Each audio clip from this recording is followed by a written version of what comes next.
Hi every one. അപ്പോൾ നമ്മൾ ഇന്ന് കവർ ചെയ്യാൻ പോകുന്നത് ഡേറ്റ അനാലിറ്റിക്സിന്റെ ഒരു ട്യൂട്ടോറിയൽ ആണ്. ഓക്കെ, ഇറ്റ്സ് ഭയങ്കര ഫുൾ ആയിട്ടുള്ള ഒരു ട്യൂട്ടോറിയൽ ആണ്.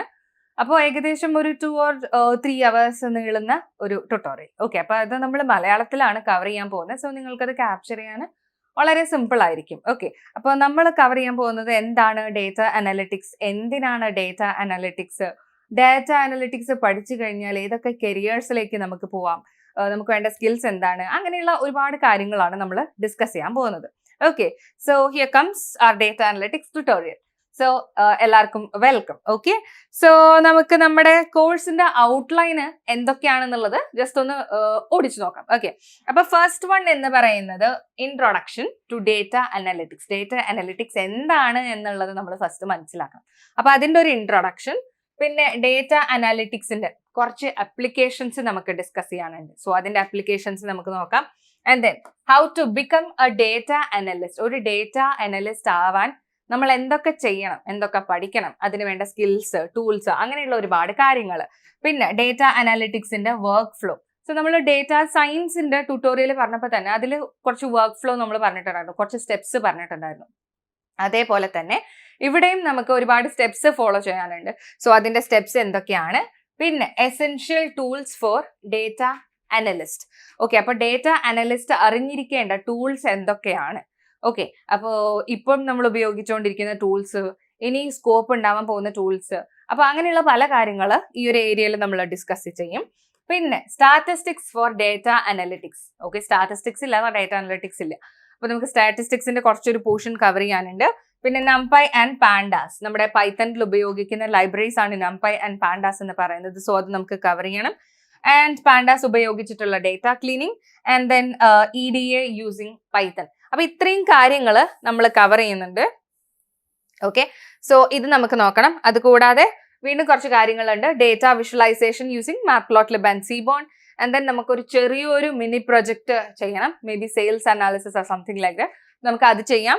And then career road map and portfolio building. Okay, so ഇത്രയും കാര്യങ്ങളാണ് നമ്മൾ ഡിസ്കസ് ചെയ്യാൻ പോകുന്നത്.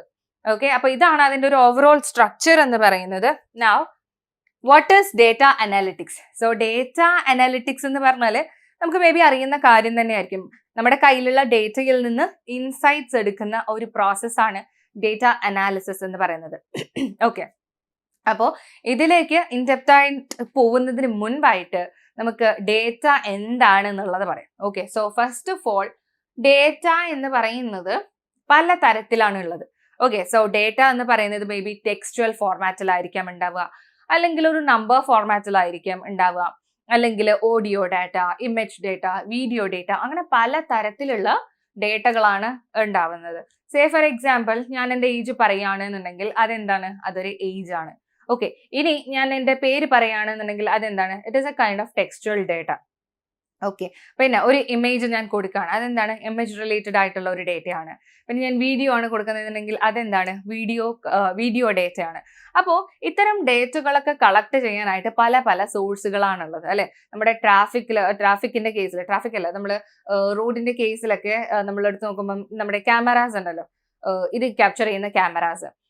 അപ്പോൾ ആ ക്യാമറാസിലൊക്കെ ഡേറ്റ വന്ന് സ്റ്റോർ ആവുന്നത് എങ്ങനെയാണ്, വലിയ എമൗണ്ട് ഓഫ് ഡേറ്റകളാണ് വന്ന് സ്റ്റോർ ആവുന്നത്. ലൈക്ക് ദാറ്റ് ഇസ് ഇപ്പം ഏതെങ്കിലും ഒരു ആള് ട്രാഫിക് റൂൾസ് ലംഘനം ചെയ്താൽ അവിടെ ആ ഒരു പെർട്ടിക്കുലർ ആളുടെ ഫോട്ടോ നമ്മുടെ ഈ ഒരു ക്യാമറ ക്യാപ്ചർ ചെയ്യാറുണ്ട്. അതേപോലെ സീറ്റ് ബെൽറ്റ് ഇടാതെ വണ്ടി ഓടിക്കുന്ന ആളുകളുടെ ഫോട്ടോ ക്യാപ്ചർ ചെയ്യുന്നു. പിന്നെ ഹെൽമെറ്റ് ഇടാതെ വണ്ടി ഓടിക്കുന്ന ആളുകളുടെ ഫോട്ടോ ക്യാപ്ചർ ചെയ്യാറുണ്ട്. അപ്പം ആ ഒരു അറ്റ് എ ടൈമിൽ ഒരുപാട് ഫോട്ടോസ് ഈ പറയുന്ന ക്യാമറാസ് ക്യാപ്ചർ ചെയ്യാറുണ്ട്. അപ്പം അത്തരം ഡേറ്റകളാണ് എന്തെന്ന് പറയുന്നത്, ബിഗ് ഡേറ്റ എന്ന് പറയുന്നത്. ഓക്കെ, ബിഗ് ഡേറ്റ എന്ന് പറഞ്ഞാൽ എന്താണ്, ഹ്യൂജ് എമൗണ്ട് ഓഫ് ഡേറ്റ. അതായത് നമ്മുടെ ട്രഡീഷണൽ സിസ്റ്റംസിന് ഹാൻഡിൽ ചെയ്യാൻ പറ്റാത്തത്ര ഡേറ്റ, അത്രയും വലിയ ഡേറ്റയാണ് നമ്മൾ ബിഗ് ഡേറ്റ എന്ന് പറയുന്നത്. ഒരു എക്സാമ്പിൾ പറയുകയാണെങ്കിൽ ഫേസ്ബുക്കിൽ ഒരൊറ്റ മിനിറ്റിൽ നമ്മൾ വേൾഡ് വൈഡ് എടുക്കുകയാണെങ്കിൽ ഒരൊറ്റ മിനിറ്റിൽ ഫേസ്ബുക്കിൽ മാത്രം വരുന്ന ഇമേജ് പോസ്റ്റുകൾ എത്ര ഉണ്ടാവും, ഒരുപാടുണ്ടാവും. സോ അത്തരം ഡേറ്റകൾ, അത്രയും വലിയ എമൗണ്ട്സ് ഓഫ് ഡേറ്റയാണ് നമ്മൾ ബിഗ് ഡേറ്റ എന്ന് പറയുന്നത്. ഓക്കെ, അപ്പൊ ഇത്രയും ഒരുപാട് ടൈപ്പ് ഓഫ് ഡേറ്റകൾ അവൈലബിൾ ആണ്. സോ ദാറ്റ് ഈസ് ഡേറ്റ എന്ന് പറയുന്നത്. ഓക്കെ, അപ്പോൾ ഡേറ്റ, യെസ്, അപ്പോൾ ഞാൻ പറഞ്ഞത് ഡേറ്റയാണ്. ഈ പറയുന്ന ഡേറ്റ ഉപയോഗിച്ചിട്ടാണ് നമ്മൾ എന്ത് പെർഫോം ചെയ്യുന്നത്, അനാലിറ്റിക്സ് പെർഫോം ചെയ്യുന്നത്. അപ്പോൾ റീസെൻ്റ്ലി ആണ് നമ്മൾ എടുത്ത് നോക്കുന്ന സമയത്ത് കുറച്ച് കാലങ്ങളായി, ഐ മീൻ കുറച്ച് കൊല്ലങ്ങളായി ഡേറ്റ അനാലിറ്റിക്സിന്റെയും ഡേറ്റ സയൻസ് എന്ന് പറയുന്ന ഫീൽഡിന്റെയും സ്കോപ്പ് അല്ലെങ്കിൽ അതിന്റെ ഡിമാൻഡ് എന്ന് പറയുന്നത് വളരെയധികം കൂടിക്കൊണ്ടിരിക്കുന്ന ഒരു കാലഘട്ടമാണ്. എന്തുകൊണ്ടാണെന്ന് വെച്ചാൽ എന്താണ്, ഡേറ്റയുടെ ഇൻക്രീസ് തന്നെയാണ് അതിന്റെ കാരണം എന്ന് പറയുന്നത്. ഓക്കെ, സോ ഡേറ്റ എന്ന് പറയുന്ന ഒരു കാര്യം ഇപ്പോഴല്ല വന്നിട്ടുള്ളത്. ഓക്കെ, അത് നമ്മുടെ ഏർലി സ്റ്റേജസിൽ തന്നെ ഉണ്ടായിട്ടുള്ള ഒരു കാര്യമാണ് ഡേറ്റ എന്ന് പറയുന്നത്. ഓക്കെ, അപ്പം ലൈക്ക് സ്റ്റോൺ ഏജ് തന്നെ എടുത്ത് നോക്കുകയാണെന്നുണ്ടെങ്കിൽ സ്കൾപ്ചേഴ്സിലൊക്കെ നമ്മൾ എന്ത് ചെയ്യുന്നു, ഡേറ്റ നോട്ട് ചെയ്യാറുണ്ട്. ലൈക്ക് പഴയ ആൾക്കാർ ഈ കല്ലിലൊക്കെയാണ് ഡേറ്റ കുത്തിവെക്കുന്നത് അല്ലേ. അപ്പം അതും എന്താണ്, ഡേറ്റയാണ്. പിന്നീട് എന്തായി, ഡേറ്റയൊക്കെ പേപ്പറിലായി, പിന്നെ നമുക്ക് പ്രിന്റേഴ്സ് വന്നു, കമ്പ്യൂട്ടേഴ്സ് വന്നു, അങ്ങനെ അങ്ങനെ ഡേറ്റ എന്ന് പറയുന്നതിന്റെ ഉപയോഗം കൂടിക്കൊണ്ട് വന്നു. ആൻഡ് ദെൻ ഒരു 2000s ആയപ്പോൾ ഇന്റർനെറ്റ് വന്നു, കമ്മ്യൂണിക്കേഷൻ വന്നു, ഡേറ്റ കളക്ഷൻ വന്നു. ആൻഡ് ദെൻ 2005 ആയപ്പോൾ ബിഗ് ഡേറ്റ വന്നു, ഹഡൂപ്പ്, സ്പാർക്ക് പോലെയുള്ള ടെക്നോളജീസ് വന്നു.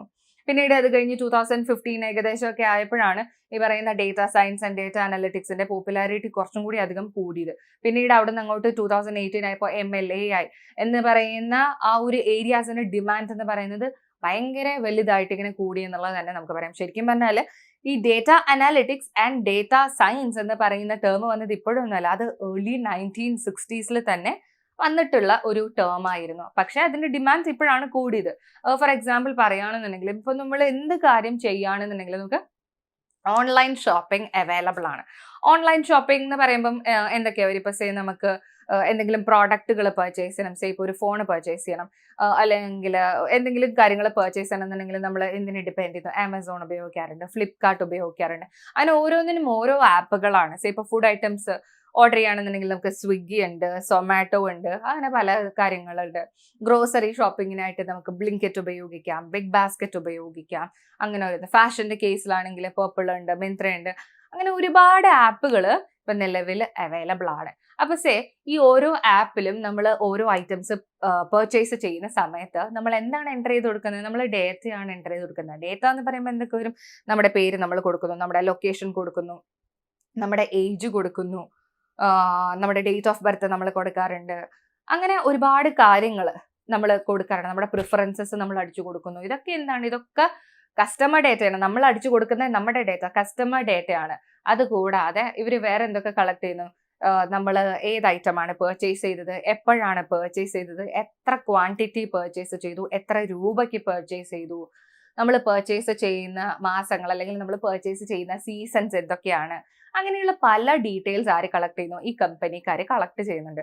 അങ്ങനെ കളക്ട് ചെയ്ത് നമ്മൾ അടുത്ത പ്രാവശ്യം ഈ പറയുന്ന ആമസോൺ അല്ലെങ്കിൽ സ്വിഗ്ഗിയോ സൊമാറ്റോയോ ഓപ്പൺ ചെയ്യുന്ന സമയത്ത് നമുക്ക് ഇഷ്ടമുള്ള സാധനങ്ങൾ ഇവർ റെക്കമെൻഡ് ചെയ്ത് തരും. അതായത് അടുത്തത് മേ ബി നമ്മൾ പർച്ചേസ് ചെയ്യാൻ പോകുന്നുണ്ടാവുക ഇതായിരിക്കും എന്നുള്ളത് ഇവർ പർച്ചേസ് ചെയ്ത് തരും. സോ ഈ പറയുന്നതൊക്കെ നമ്മുടെ ഡേറ്റ സയൻസ് അല്ലെങ്കിൽ ഡേറ്റ അനാലിറ്റിക്സിന്റെ കുറച്ച് ആപ്ലിക്കേഷൻസ് ആണ്. സോ ഇതാണ് അബൌട്ട് ഡേറ്റ എനിക്ക് പറയാനുള്ളത്. ഓക്കെ, അപ്പോൾ ഈ ഡേറ്റ സയൻസ് ആൻഡ് ഡേറ്റ അനലിറ്റിക്സിന്റെ ഡിമാൻഡ് എന്ന് പറയുന്നത് ഇപ്പോൾ അധികം ഇങ്ങനെ കൂടിക്കൊണ്ടിരിക്കുകയാണ്. ബിക്കോസ് ഡേറ്റ എന്ന് പറയുന്നത് എവറി മിനിറ്റ് ഇങ്ങനെ ജനറേറ്റ് ചെയ്തുകൊണ്ടിരിക്കുകയാണ്.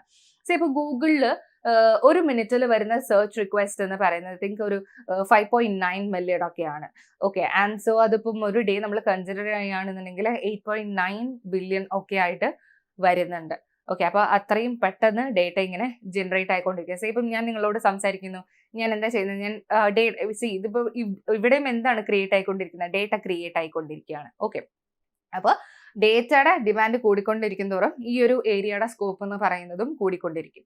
ഓക്കെ, അപ്പോൾ ഇതാണ് അബൌട്ട് ഡേറ്റ എന്ന് പറയുന്നത്. So data analytics, data analysis, ഈ പറയുന്ന രണ്ട് ടേംസും നമ്മൾ ഇന്റർചേഞ്ചബിളി അങ്ങോട്ടും ഇങ്ങോട്ടും ഉപയോഗിക്കാറുണ്ട്. പക്ഷെ രണ്ടും തമ്മിൽ ചെറിയൊരു വ്യത്യാസമുണ്ട്. ഡേറ്റ അനാലിസിസ് എന്ന് പറയുന്ന സമയത്ത് നമ്മൾ എന്താ ചെയ്യുക, ഡേറ്റ ഫസ്റ്റ് നമ്മൾ കളക്ട് ചെയ്യുന്നു.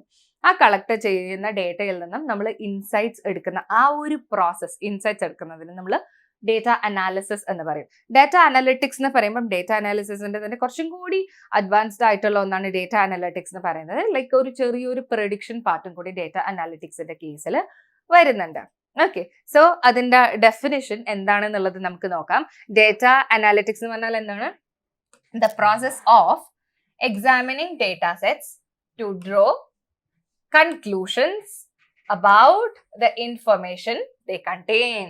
ഓക്കെ, നമ്മുടെ ഡേറ്റയിൽ നിന്ന് കൺക്ലൂഷൻസ് എടുക്കുക. സോ നമുക്ക് ഈ കിട്ടുന്ന ഡേറ്റ എന്ന് പറയുന്നത് പല വെബ്സൈറ്റുകളിൽ നിന്നും, ലൈക്ക് പല വെബ്സൈറ്റുകളല്ല, പല സോഴ്സുകളിൽ നിന്നാവാം. മേ ബി വെബ് സ്ക്രേപ്പിംഗ് വഴി നമുക്ക് ഡേറ്റ കളക്ട് ചെയ്യാൻ പറ്റും. ഓക്കെ, ഈ കമ്പനി ഡേറ്റ ബേസുകളിൽ നിന്ന് നമുക്ക് ഡേറ്റ എടുക്കാനായിട്ട് പറ്റും. അങ്ങനെ പല രീതിയിൽ നമുക്ക് ഡേറ്റ കളക്ട് ചെയ്ത് കിട്ടും. അപ്പൊ അങ്ങനെ കളക്ട് ചെയ്ത് കിട്ടുന്ന ഡേറ്റ എന്തായിരിക്കില്ല, ഒരിക്കലും നീറ്റ് ആയിരിക്കില്ല.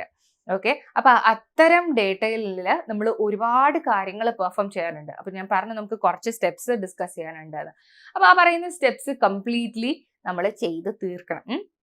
അത് ചെയ്ത് കഴിഞ്ഞിട്ടാണ് ഈ ഒരു പ്രോസസ്സിലേക്ക് നമ്മൾ വരുന്നത്. എന്താണ് ഇത് പ്രോസസ്സ്? എന്താണ്? ഡേറ്റ സെറ്റ്സിനെ എക്സാമിൻ ചെയ്യാം. Okay, examining the data sets. Examining data sets എന്ന് പറഞ്ഞാൽ നമ്മുടെ കയ്യിലുള്ള ഡേറ്റയെ കംപ്ലീറ്റ്ലി എന്താണെന്നുള്ളത് മനസ്സിലാക്കുക. ഡേറ്റ സെറ്റ് എന്ന് പറഞ്ഞാൽ എന്താണ്? ഇപ്പൊ ഞാൻ കുറച്ചു മുമ്പ് ഒരു എക്സാമ്പിൾ പറഞ്ഞ പോലെ നമ്മുടെ കസ്റ്റമർ, ആ ഒരു പെർട്ടിക്കുലർ കസ്റ്റമറിന്റെ പേര്, അയാളുടെ അഡ്രസ്സ്, അയാളുടെ ലൊക്കേഷൻ, മേ ബി അയാളുടെ ബർത്ത് ഡേറ്റ്, ആൻഡ് ദെൻ അയാൾ എന്തൊക്കെ ഐറ്റംസ് പർച്ചേസ് ചെയ്തു, പിന്നെ എത്ര എണ്ണം പർച്ചേസ് ചെയ്തു, എത്ര രൂപയ്ക്ക് പർച്ചേസ് ചെയ്തു. സി ഇപ്പൊ ഞാനിങ്ങനെ പറയുമ്പം ഓരോ കാര്യങ്ങൾ, ഓരോ ഡീറ്റെയിൽസ്, ലൈക്ക് ഓരോന്നും ഞാനിങ്ങനെ പറഞ്ഞുകൊണ്ടിരുന്നു. സേ ഇപ്പൊ എണ്ണി വന്നപ്പോൾ എനിക്ക് എന്ത് കിട്ടി? 7 ഡേറ്റകളാണ് കിട്ടിയത്. ലൈക്ക് പേര്, address, location, date of birth, അങ്ങനെ ഓരോന്നും. ഓക്കെ, അപ്പം ഇതൊക്കെ ആക്ച്വലി എങ്ങനെ ഇരിക്കുന്നുണ്ടാവുക? ഈ ഡേറ്റ എന്ന് പറയുന്നത് ഒരു ടേബിൾ ഫോർമാറ്റിലായിരിക്കും ഇരിക്കുന്നുണ്ടാവുക. സേ ഫോർ എക്സാമ്പിൾ,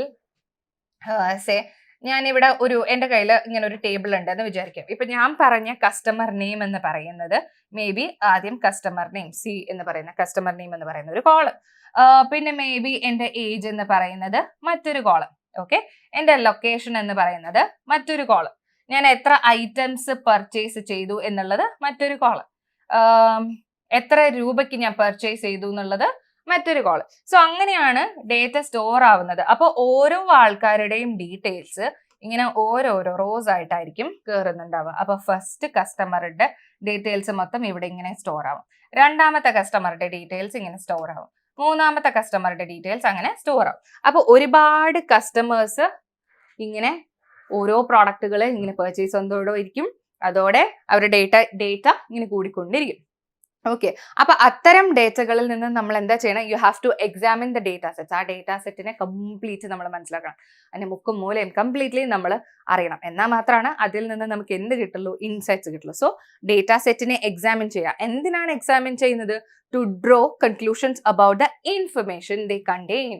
ആ ഡേറ്റയിൽ നിന്നുള്ള ഇൻഫർമേഷൻ കംപ്ലീറ്റ്ലി മനസ്സിലാക്കാൻ വേണ്ടിയിട്ടാണ് ഈ പറയുന്ന ഡേറ്റ സെറ്റിനെ നമ്മൾ എക്സാമിൻ ചെയ്യുന്നത്. അപ്പോൾ ഈ ചെയ്യുന്ന ആ ഒരു പ്രോസസ്സാണ് ഡേറ്റ അനാലിറ്റിക്സ് എന്ന് വിളിക്കുന്നത്. ഇനി അതിലൂടെ നമുക്ക് എന്തൊക്കെ ചെയ്യാം?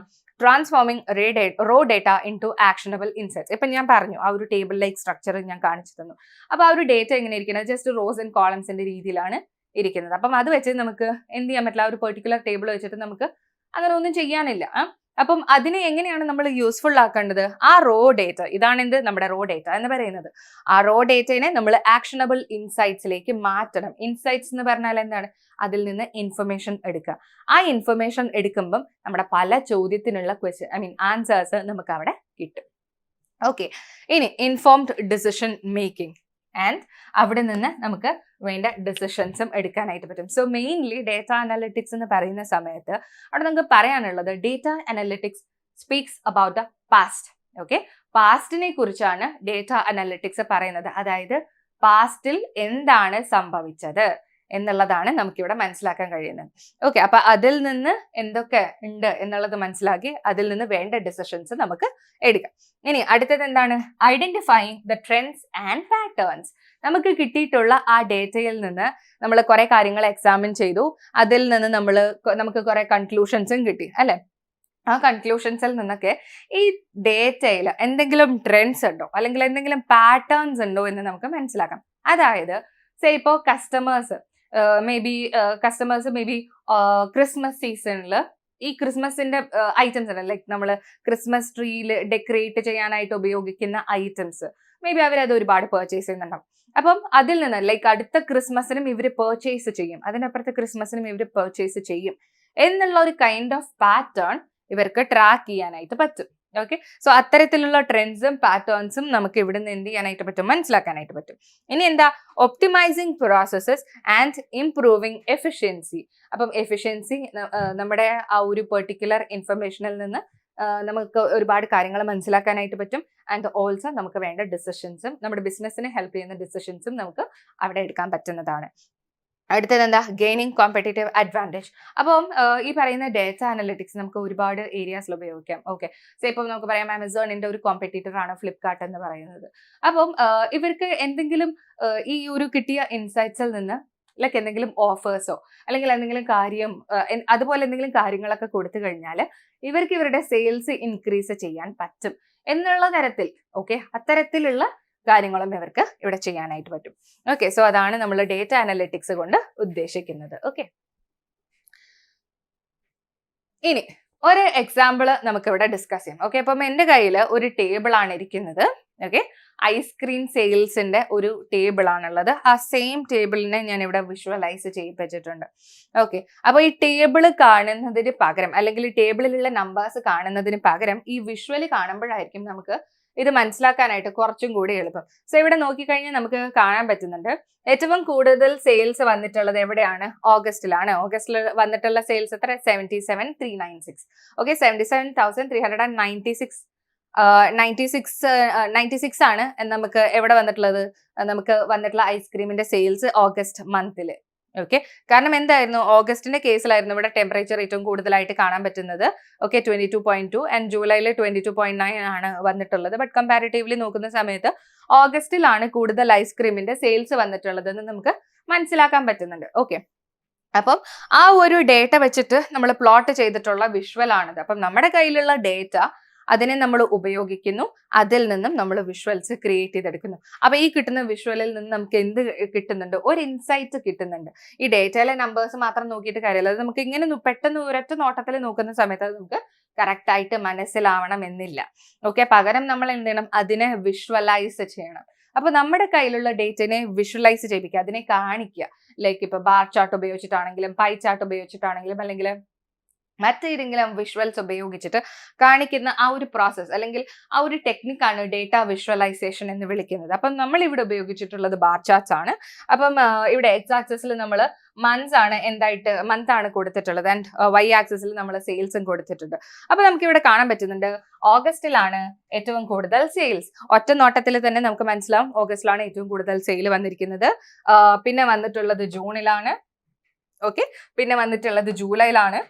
അപ്പൊ അത് കാണുന്ന സമയത്ത് തന്നെ എന്താണെന്നുള്ളത് നമുക്ക് കറക്റ്റ് ആയിട്ട് മനസ്സിലാക്കാൻ പറ്റുന്നുണ്ട്. ഓക്കെ, അപ്പോൾ അതാണ് നമ്മൾ ഡേറ്റ അനാലിറ്റിക്സിൽ ഡേറ്റ വിഷ്വലൈസേഷൻ ഉപയോഗിക്കുമ്പോൾ അതിന്റെ ഒരു അഡ്വാൻറ്റേജ് എന്ന് പറയുന്നത്. Okay, fine. ഇനി types of data analytics.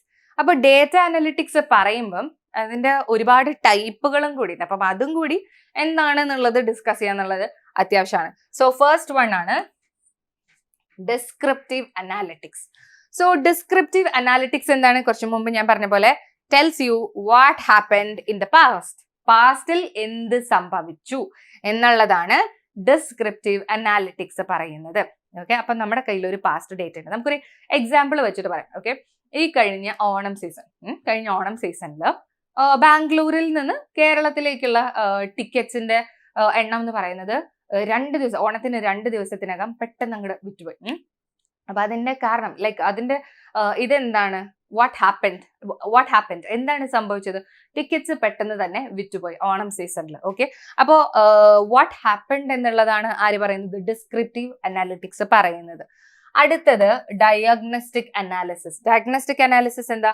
Helps you understand why something happened in the past. എന്തുകൊണ്ട് അത് സംഭവിച്ചു എന്നുള്ളതാണ് ഡയഗ്നോസ്റ്റിക് അനാലിറ്റിക്സ് പറയുന്നത്.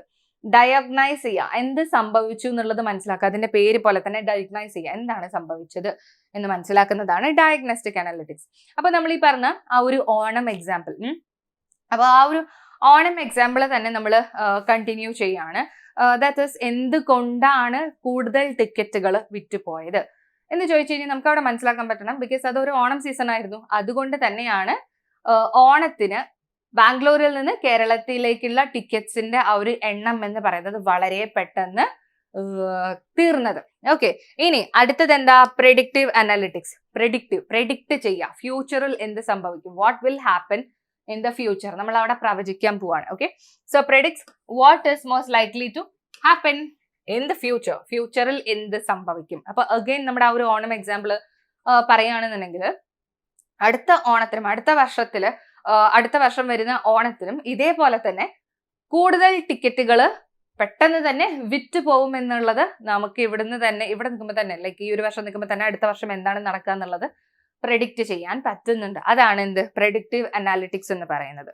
And then next prescriptive analytics, prescribe ചെയ്യുക, അതിനൊരു സൊല്യൂഷൻ. അപ്പം നമ്മൾ മനസ്സിലാക്കി ഫ്യൂച്ചറിലും ഇത് തന്നെ സംഭവിക്കും എന്നുള്ളത് മനസ്സിലാക്കി. അത് സംഭവിക്കുമെന്ന് മനസ്സിലാക്കി കഴിഞ്ഞാൽ അതിനെ സോൾവ് ചെയ്യാൻ നമ്മൾ എന്ത് ചെയ്യുക, അതിനെ കുറച്ച് പ്രിസ്ക്രിപ്ഷൻ കൊടുക്കുക. ഓക്കെ, അപ്പോൾ അതിനെ എന്ത് ചെയ്യണം അല്ലെങ്കിൽ അതെങ്ങനെ സോൾവ് ചെയ്യണം എന്നുള്ള ഒരു സൊല്യൂഷൻ ആണ് നമ്മൾ പ്രിസ്ക്രിപ്റ്റീവ് അനാലിറ്റിക്സിൽ പറയുന്നത്. Recommends actions you can take to effect those outcomes. അപ്പം അതിന് വേണ്ടിയിട്ടുള്ള സൊല്യൂഷൻസ് എടുക്കുന്നതാണ് എന്ത് പ്രിസ്ക്രിപ്റ്റീവ് അനാലിറ്റിക്സ് എന്ന് പറയുന്നത്.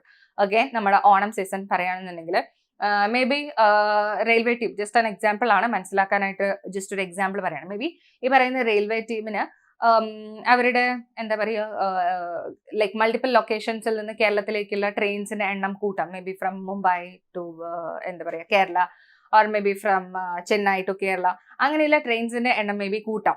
ഓക്കെ, അത് ജസ്റ്റ് ഒരു സൊല്യൂഷൻ ആണ്. അല്ലെങ്കിൽ തത്കാൽ കോട്ട കുറച്ചും കൂടി അധികം ഓപ്പൺ ആക്കി കൊടുക്കാം. അങ്ങനെയുള്ള ഓരോ സൊല്യൂഷൻസ് ഇവർക്ക് കൊണ്ടുവരാനായിട്ട് പറ്റും.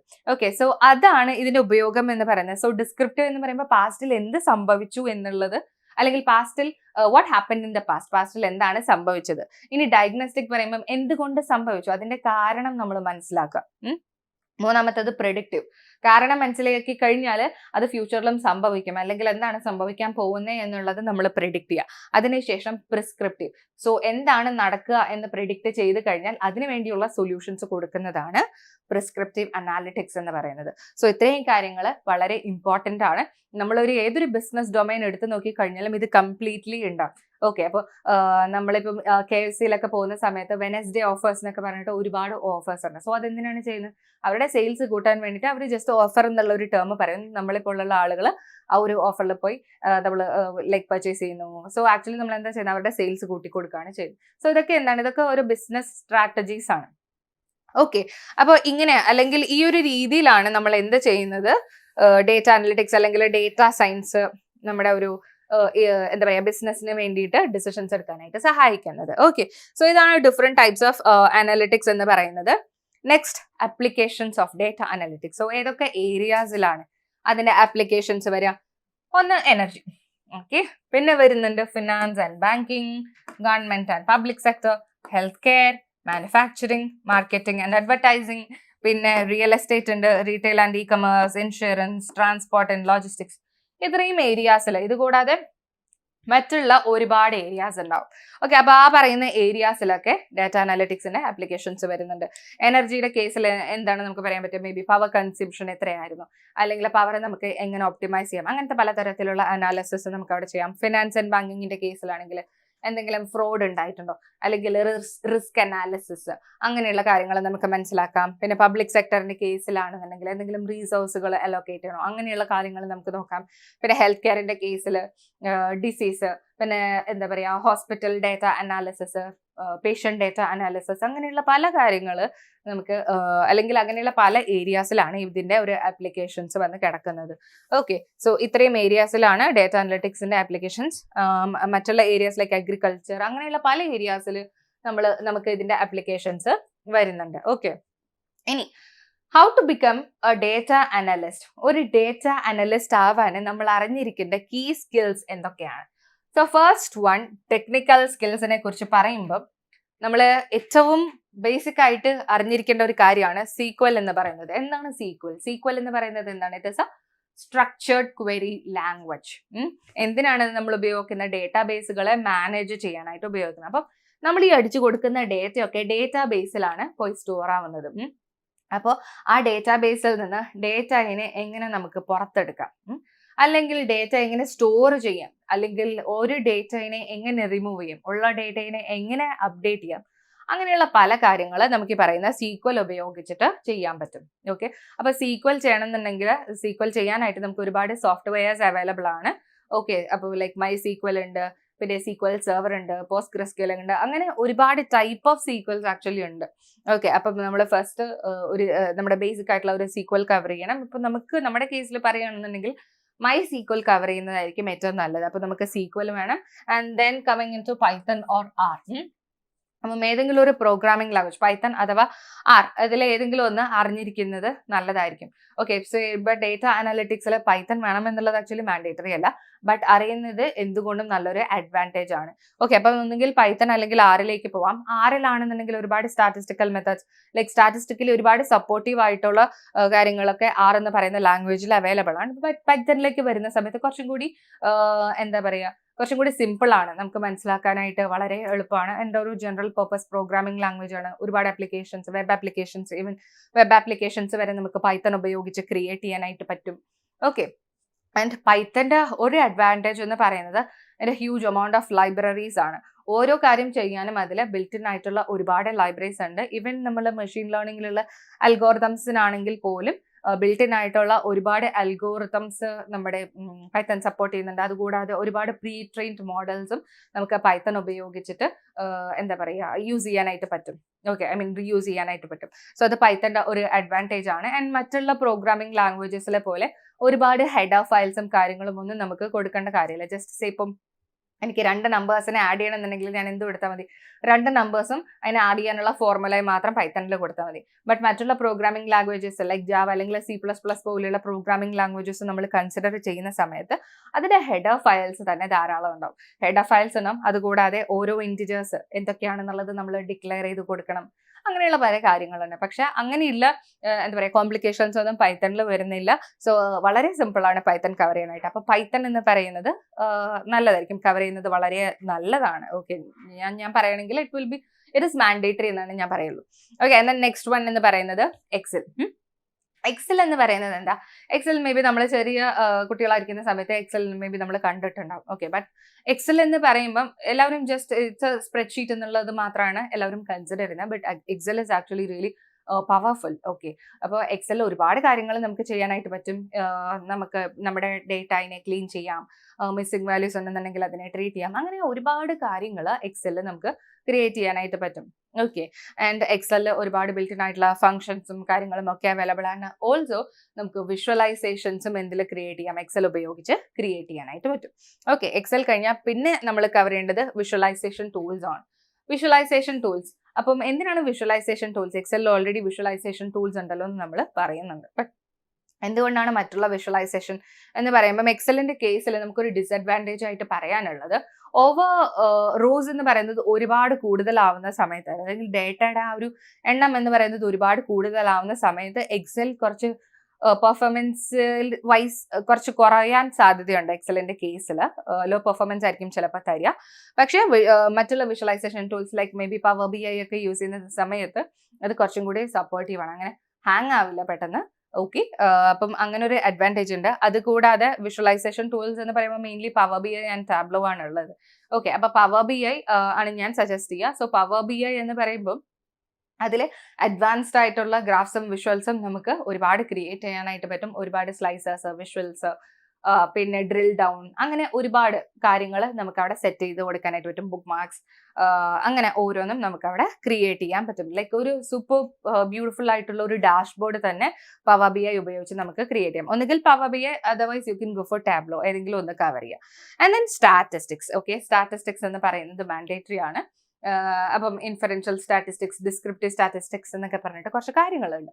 അപ്പൊ അതൊക്കെ നമ്മൾ കവർ ചെയ്യാം. Okay, and then next one എന്താണ്? നെക്സ്റ്റ് വൺ അനാലിറ്റിക്കൽ ആയിട്ടുള്ള കാര്യങ്ങൾ. ഇപ്പം നമ്മൾ കവർ ചെയ്തത് ടെക്നിക്കൽ സ്കിൽസ് ആണ്. എന്തൊക്കെ ടെക്നിക്കൽ സ്കിൽസ് വേണം എന്നുള്ളത് പറഞ്ഞു. ഇനി നമുക്ക് വേണ്ടത് അനാലിറ്റിക്കൽ സ്കിൽസ് ആണ്. Okay, okay fine. Analytical skills എന്ന് പറയുന്ന സമയത്ത് അവിടെ നമുക്ക് എന്ത് വേണം? Critical thinking, problem solving, attention to detail. Okay, അപ്പൊ എന്ന് വെച്ചാൽ എന്താ, നമുക്ക് ഒരു പ്രോബ്ലം തന്നിട്ടുണ്ടെന്നുണ്ടെങ്കിൽ, മേ ബി ഒരു വലിയൊരു ഡേറ്റ സെറ്റ് തന്നിട്ടുണ്ടെന്നുണ്ടെങ്കിൽ ആ ഡേറ്റ സെറ്റ് എന്താണ് എന്ന് മനസ്സിലാക്കാനുള്ള കഴിവ്, ഓക്കെ, അത് ലൈക്ക് ഒരു കൈൻഡ് ഓഫ് ലോജിക്കൽ തിങ്കിങ് നമുക്ക് അവിടെ അത്യാവശ്യമാണ്. ദാറ്റ് ഈസ്, എന്തൊരു പ്രോബ്ലം തന്നാലും അതിനെ സോൾവ് ചെയ്യാനുള്ള ഒരു ലോജിക് ഇല്ല എന്നുണ്ടെങ്കിൽ നമുക്കത് ചെയ്യാൻ പറ്റില്ല.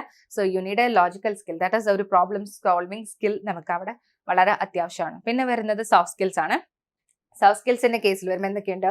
Communication, story telling and then business acumen. അതായത് കമ്മ്യൂണിക്കേഷൻ എന്ന് പറഞ്ഞാൽ മേ ബി നമ്മുടെ സ്റ്റേക്ക് ഹോൾഡേഴ്സ് എന്ന് പറയുമ്പോൾ അവർക്ക് ലൈക്ക് ഒരു ടെക്നിക്കൽ ബാക്ക്ഗ്രൗണ്ട് ഉണ്ടാവണമെന്നില്ല. അപ്പം നമ്മൾ ഈ ചെയ്യുന്ന കാര്യങ്ങൾ അവർക്ക് പറഞ്ഞു കൊടുക്കാനുള്ള കഴിവ്, അത് പറഞ്ഞ് മനസ്സിലാക്കി കൊടുക്കാനുള്ള കഴിവ്, ആ ഒരു കമ്മ്യൂണിക്കേഷൻ സ്കില്ല് വേണം. സ്റ്റോറി ടെല്ലിംഗ് കേപ്പബിലിറ്റി, ഇത് എത്ര ഭംഗിയായിട്ട് പറഞ്ഞു കൊടുക്കാം. ഓക്കെ, അപ്പം ആ രീതിയിലുള്ള ഒരു സ്റ്റോറി ടെല്ലിംഗ് കേപ്പബിലിറ്റി നമുക്ക് വേണം. അതുകൂടാതെ ബിസിനസ് അക്യൂമെന്റ്, ആ ഒരു പെർട്ടിക്കുലർ ഏരിയനെ കുറിച്ചുള്ള ഒരു നോളജും നമുക്ക് അത്യാവശ്യമാണ്. ഇനി എന്താണ് അടുത്തതായിട്ട് നമ്മൾ ചെയ്യേണ്ടത്? ഒരു ഡേറ്റ അനലിസ്റ്റ് ആവാൻ വേണ്ടിയിട്ടുള്ള സ്കിൽസ് ഇപ്പം നമ്മൾ പറഞ്ഞു. Technical skills, analytical skills, soft skills, അതൊക്കെ നമ്മൾ പറഞ്ഞു. ഇനി വേണ്ടത് എന്താണ്? Next unit continuous learning. Continuous learning എന്ന് പറയുമ്പം ഇപ്പം വീക്ക് ബൈ വീക്ക് നോക്കുന്ന സമയത്ത് ഓരോ ടെക്നോളജീസ് ഇങ്ങനെ ഡെവലപ്പ് ആയിക്കൊണ്ടിരിക്കുകയാണ്. ലൈക്ക് നമ്മുടെ ഫീൽഡിലേക്ക് വേണ്ട തന്നെ ഒരുപാട് ടെക്നോളജീസ് ഇങ്ങനെ വളർന്നുകൊണ്ടിരിക്കുകയാണ്. അപ്പം നമുക്ക് ആവശ്യമുള്ള ടെക്നോളജീസ് എന്തൊക്കെയാണോ, so you have to stay updated. വരുന്ന കാര്യങ്ങളൊക്കെ നമ്മൾ പഠിച്ചുകൊണ്ടിരിക്കണം. അതിനെയാണ് നമ്മളിവിടെ കണ്ടിന്യൂസ് ലേണിംഗ് കൊണ്ട് ഉദ്ദേശിക്കുന്നത്. Staying updated with new tools and techniques. Okay, so അതും എന്താണ്? മാൻഡേറ്ററി ആണ്. ഓക്കെ, അപ്പൊ ഇത്രയും സ്കിൽസ് ആണ് ഒരു ഡേറ്റ അനലിസ്റ്റ് ആവാനായിട്ട് നിങ്ങൾ കവർ ചെയ്ത് പോകേണ്ടത്. Okay, data analytics work flow. Data analytics work flow എങ്ങനെയാണ്? So first one, problem definition. Clearly understand the business question. Okay, so first one എന്താ? Problem definition. ദാറ്റ് ഈസ് നമ്മുടെ അല്ലെങ്കിൽ നമ്മൾ വർക്ക് ചെയ്യാൻ പോകുന്ന ആ ഒരു ഡൊമൈൻ എന്താണെന്നുള്ളത് നമ്മൾ ക്ലിയർലി ഫസ്റ്റ് മനസ്സിലാക്കേണ്ടതായിട്ടുണ്ട്. അത് മനസ്സിലാക്കിയതിന് ശേഷം നമ്മൾ എന്ത് പ്രോബ്ലം ആണ് സോൾവ് ചെയ്യാൻ ഉദ്ദേശിക്കുന്നത്, ആ ഒരു കംപ്ലീറ്റ് കാര്യങ്ങൾ ഫസ്റ്റ് നമ്മൾ മനസ്സിലാക്കുക.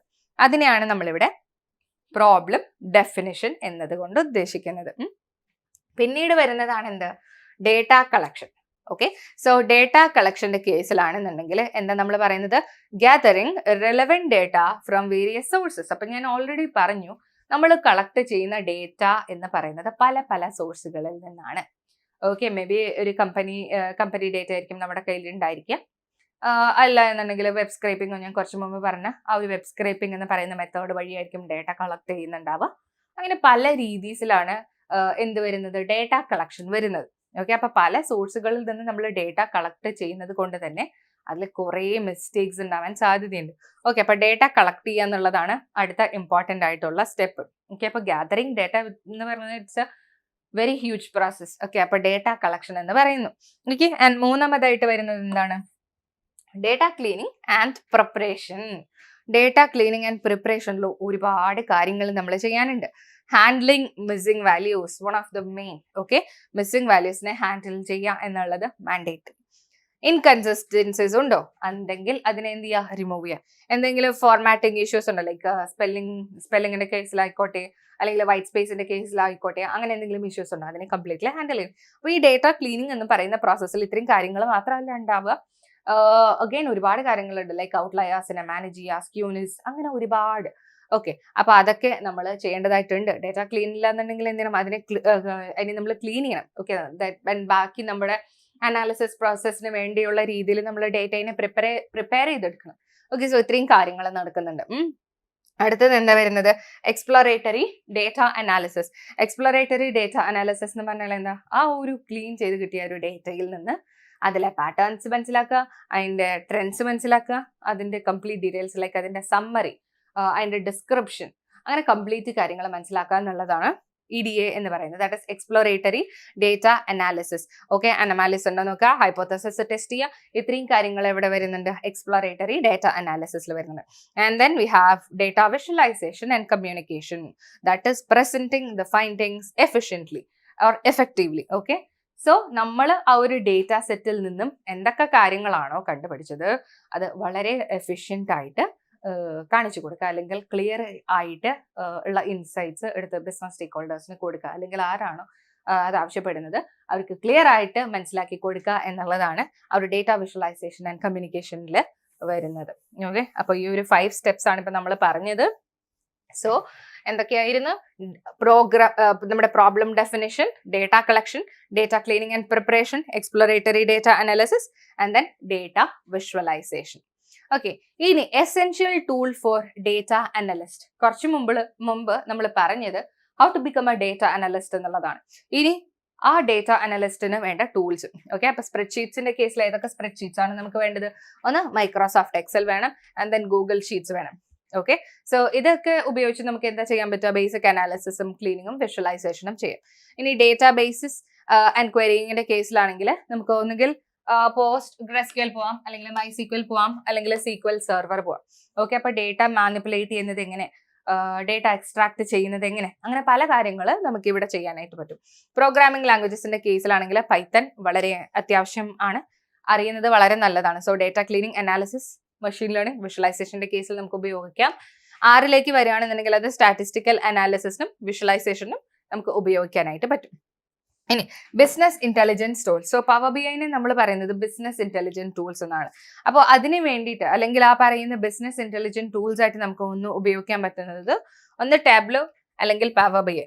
ഓക്കെ, അപ്പൊ ഇത് ഉപയോഗിച്ച് വളരെ ഇന്ററാക്റ്റീവ് ആയിട്ടുള്ള ഡാഷ്ബോർഡ്സ് ക്രിയേറ്റ് ചെയ്തെടുക്കാനായിട്ട് പറ്റും. പിന്നെ വരുന്നത് എന്താണ്? Cloud platforms. ഓക്കെ, കുറച്ചും കൂടി അഡ്വാൻസ്ഡ് ആയിട്ട് പോകുന്ന സമയത്ത് നമുക്ക് വേണ്ട ക്ലൗഡ് പ്ലാറ്റ്ഫോംസ് ആണ്. ഒന്ന് AWS. Okay, and then Azure. Okay, മൈക്രോസോഫ്റ്റിന്റെ Azure. പിന്നെ AWS നമ്മുടെ ആമസോണിന്റെ ആണ്. പിന്നെ GCP, ഗൂഗിൾ ക്ലൗഡ് പ്ലാറ്റ്ഫോം, ഗൂഗിളിന്റെ പ്രോഡക്റ്റ് ആണ്. സോ ഇത് എന്തിനു വേണ്ടിയിട്ടാണ് ഉപയോഗിക്കുക? ബിഗ് ഡേറ്റയ്ക്കും ആൻഡ് അതർ സ്കേലബിൾ സൊല്യൂഷൻസിനൊക്കെ വേണ്ടിയിട്ട് ഈ പറയുന്ന ക്ലൗഡ് പ്ലാറ്റ്ഫോംസ് നമ്മൾ ഉപയോഗിക്കാം, അല്ലെങ്കിൽ നമുക്ക് ഉപയോഗിക്കാം. സോ ഇതിൽ ആദ്യം പറഞ്ഞ എല്ലാ കാര്യങ്ങളും വളരെ ഇമ്പോർട്ടൻ്റ് ആണ്. ഓക്കെ, നമ്മുടെ ആദ്യത്തെ 4 points, that is spreadsheets, and then databases, then programming language, and then business intelligent tools mandatory ആണ്.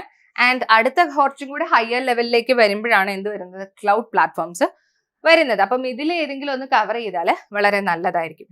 ഓക്കെ, അപ്പോൾ അതൊക്കെയാണ് എന്താണ് ഒരു ഡേറ്റ അനലിസ്റ്റ് അറിഞ്ഞിരിക്കേണ്ട എസെൻഷ്യൽ ആയിട്ടുള്ള ടൂൾസ് എന്ന് പറയുന്നത്.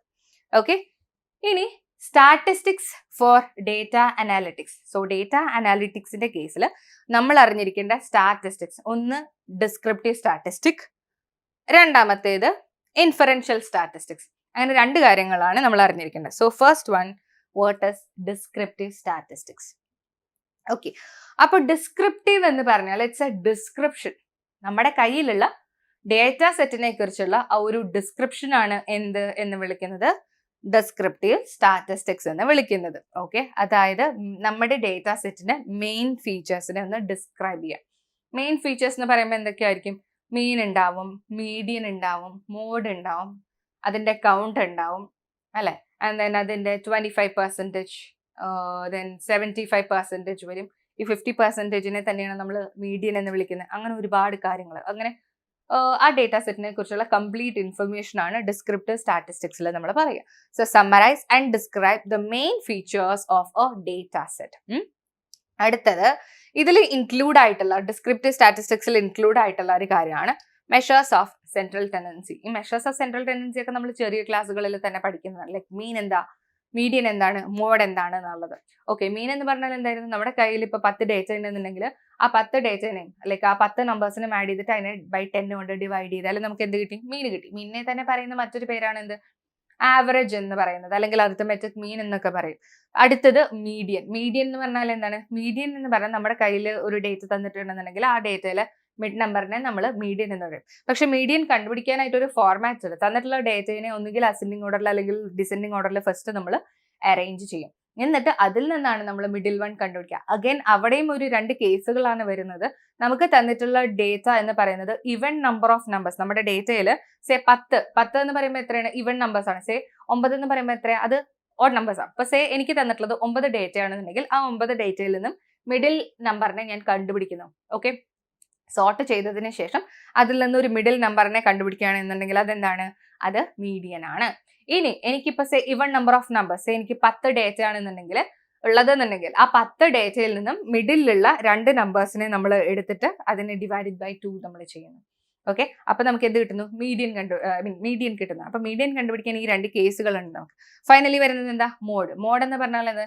ദ മോസ്റ്റ് റിപ്പീറ്റിംഗ് നമ്പർ, അല്ലെങ്കിൽ the most repeating what ever, എന്തോ ആയിക്കോട്ടെ, എന്ത് ഡേറ്റയോ ആയിക്കോട്ടെ. സോ അതിൽ ഫ്രീക്വന്റ് ആയിട്ട് വന്നുകൊണ്ടിരിക്കുന്ന ആ ഒരു മെമ്പർ അല്ലെങ്കിൽ ആ ഒരു നമ്പറിനെയാണ് നമ്മൾ എന്തെന്ന് വിളിക്കുന്നത്? മോഡ് എന്ന് വിളിക്കുന്നത്. ഓക്കെ, സോ ഇതാണ് മെഷേഴ്സ് ഓഫ് സെൻട്രൽ ടെൻഡൻസി. അതിന്റെ പേര് തന്നെ ശ്രദ്ധിച്ചു നോക്കിക്കഴിഞ്ഞാൽ നമുക്ക് മനസ്സിലാവും. Measures of central tendency. Central okay, central എന്ന് പറയുമ്പോൾ എന്താണ്, ആ ഒരു ഇതിന്റെ മിഡിലായിട്ട് വരുന്നു എന്ന് പറയുന്നതാണ്. മീൻ എന്ന് പറയുമ്പോൾ അതിലുള്ള നമുക്ക് തന്നിട്ടുള്ള ഡേറ്റയിലെ എല്ലാ നമ്പേഴ്സും ആഡ് ചെയ്യുന്ന സമയത്ത് ആ ഒരു ഡേറ്റയുടെ ഇടയ്ക്കുള്ള ഒരു മിഡ് നമ്പർ ആയിരിക്കും നമുക്ക് കിട്ടുക.